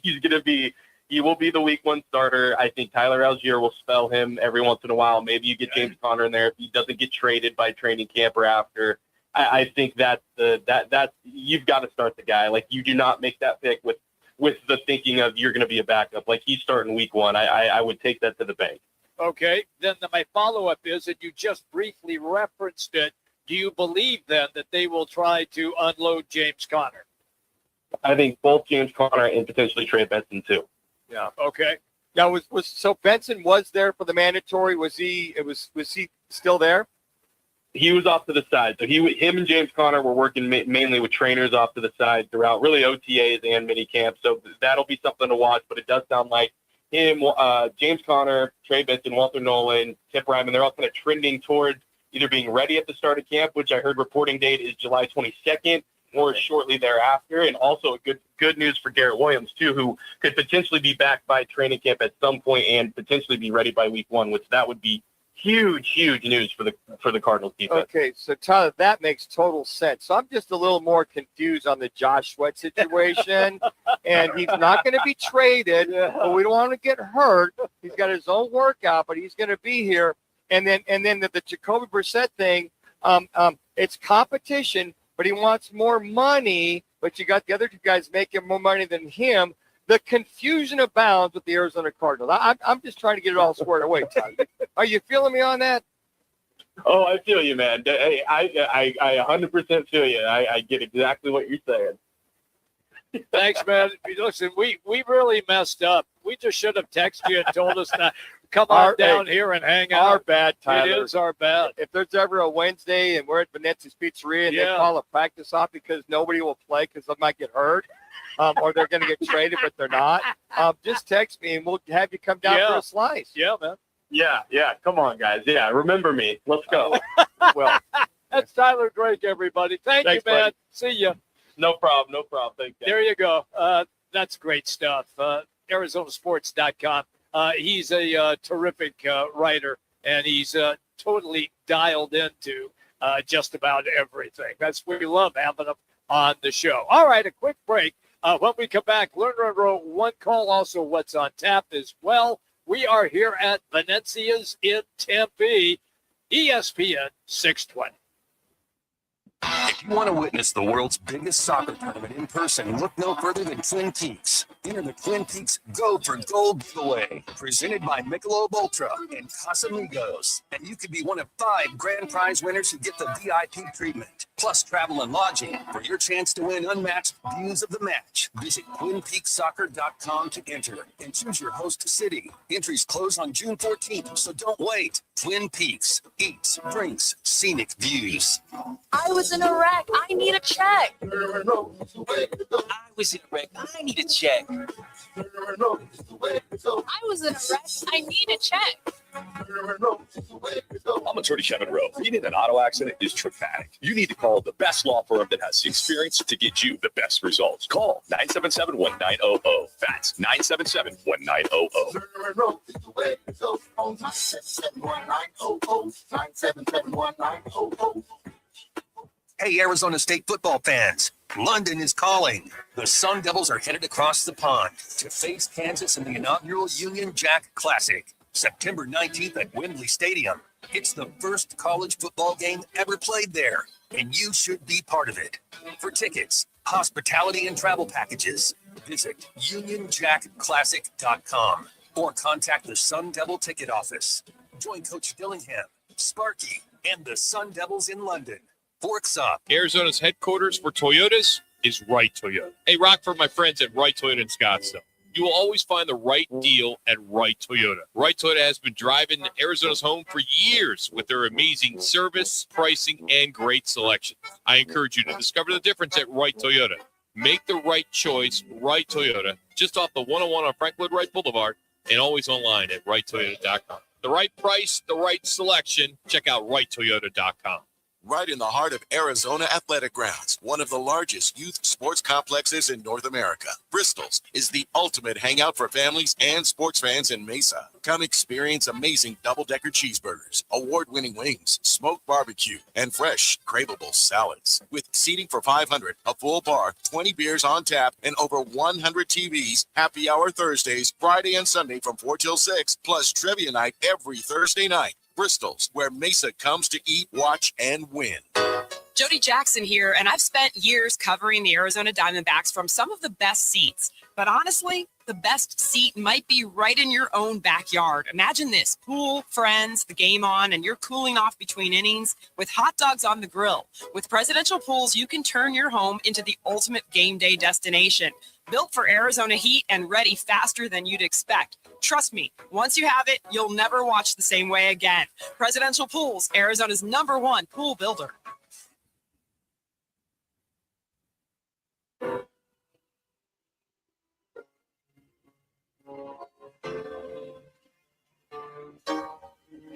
Okay.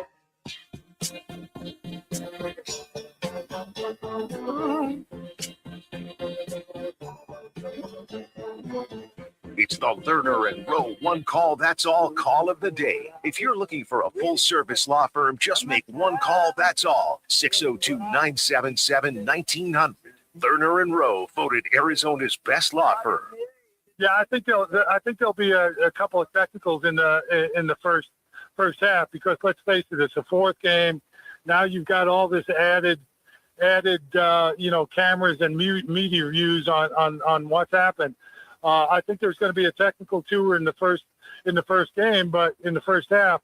But it's still going to be very physical. There's going to be a lot of pushing and shoving, and you're just going to have to play through it. But to your point, I do think there will be, a technical or two in the first half, and you may even see a very soft, flagrant foul looked at and called as well.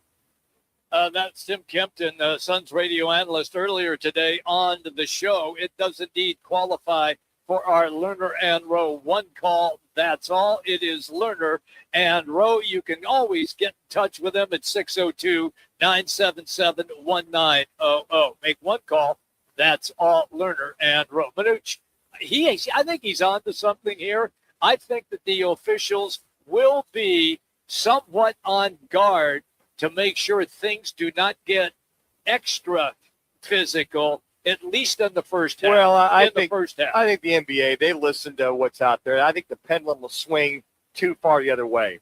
They know everybody and their mother, and then some is very upset and not buying that what Wemby does wasn't a flagrant foul. They know it was. They just didn't call it.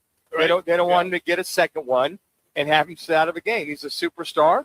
They want all their stars to play throughout the game. So what does the NBA do? What does the NFL do? What does Major League Baseball do? The pendulum swings way the other way. They might call a couple of soft fouls. There might be a quick tee. They'll call a flagrant foul. But then here's the predicament. If they call a soft flagrant versus what Wemby did, then people will even question that even more so. So I think the officials say, look, guys. Are they caught between a rock and a hard place? But they bring it on themselves, Jimmy. Okay. They bring it on themselves. The NBA officiating is so contradiction to what they say. I also thought what Tim Kempton said at the end of our interview is that he said, hey, look, there's 80 officials in the NBA. And the insinuation was there's 80 different rule books. Yeah, you're right. Obviously, interpretation goes a long way. But when they're blatantly obvious or blatantly flagrant fouls, then you have to call it like it is. You have to take the person out of it and look at it and see what it is from that standpoint. I mean, I always revert back to the Amari Stoudemire and Boris Diaw going 10 feet off the court when the hip check from Big Shot Bob into Steve Nash into the dasher board, and they came about 10 feet out. But Tim Duncan and the other one of the Spurs came out further. And they suspended Amari and Boris Diaw. I remember Did that. anybody from the Spurs get suspended? They did not. Sure didn't.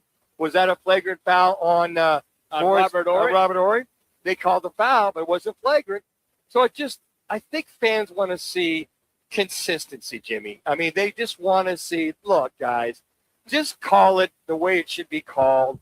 If you miss a call here and there, you got the review. By the way, the challenges have been up through the playoffs. Yes. More so this year than in years past. And I also found that the coaches' challenges were successful as well. Exactly. So is that an indictment on the officiating, or is it thank God they have replay that you can, challenge the call. But if you're trying to make a judgment on a play in a split second, and you're talking to the greatest athletes on the planet, trying to keep the game in check, and the naked eye just doesn't pick that up. You have to go back and review it. And so far, the coaches have had great success on Coach's Challenge. Yeah, I think the biggest example that we've seen so far when Mitchell Robinson was in the game was game 2, and you had Wemby shoot that 3, made it, and Johnson got came down in front of him. Right, he got pushed in. Well, Mitchell pointed to the bench and said, challenge it because he got pushed. Yeah. Well, the naked eye, a lot of us didn't see that. We didn't see that. So Vassell had pushed him, and then went back to the rebound, and he got pushed into it, which negated the 3-point shot. So those are some of the things you go, oh, I mean, it was right there. The official was standing right there and didn't see it. So you had Robinson had to point to Mike Brown and say, challenge that bad boy. Yeah. He did. And then the 3 points come out. But when we saw the replay, we saw an obvious push. Well, that's what I'm saying. Yeah, it was obvious. Yes. The officials just didn't see That's it. what I just said. The officials didn't. Obviously, he was right in front of them. Which came back to my point where they miss things because the naked eye doesn't pick it up in that split second. That the official was 5 feet from him. Didn't pick it up. Now. I mean, come on. Could have been the angle that he was at, so he didn't see it. Whatever. I'm just telling you, it could have been the angle. He was at an angle where he did not see the arm extension and the push on Mitchell Robinson. It was blatantly obvious. It was when we saw it on replay, yes. And here's the other thing, too. The notion that they should use the same 3 officials for the entire series, I think, has some merit to it. You see that. I got to think about that. You see that Major League Baseball, you see the same group throughout the World Series. Yeah. Those are the same guys throughout. Now, the only thing that changes is they rotate the umpire behind the plate. Yeah, that's right. So I think the gist of it is, for so many players, for so many of us fans, for so many of the players on the court is, hey, if you're going to call it fair each way, and don't worry about who it's on or what it's on. Those players should be, just oblivious to you who their face is and just call the game like it's supposed to. Hey, what's on tap tonight? It's all presented by Bud Light. It's easy to drink, easy to enjoy. It's Bud Light, the official partner with Roc and Manuch and Jimmy B at all 5 Twin Peaks locations. Each drinks scenic views. Here's what's going on. We know that it is ABC television tonight. Spurs Knicks game 4. They tip around 5:30. D-backs at the Marlins. Game is just getting started. 686 DirecTV, channel 34, if you are on Cox Cable. Tomorrow at Twin Peaks in Glendale at Bob Nightingale on. Talk about Zach Gallen. Howard Ballsworth join us. Remember, 7 Valley locations for Venanza's Pizzeria. It's the Wednesday special, 24-inch one-topping party pizza rolling, $28.99. And don't forget, the Italian Stallion, named after one Roc and Manuch. Every day, hey, just say Roc and Manuch. They'll give it to you at not for free. I was just going to say, what? No, not for free. It's good for you. It's good. The Italian Stallion. All right, Lance. Great job, pal. Thank you. Back at the studio. We are out of here. We will talk to you tomorrow. Roc and Manuch with Jimmy B, ESPN 620, 98.7 FM HD2, and on the Arizona Sports App.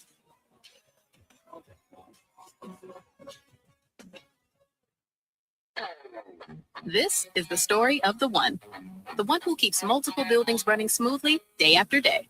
Plumbing that flows, HVAC that hums.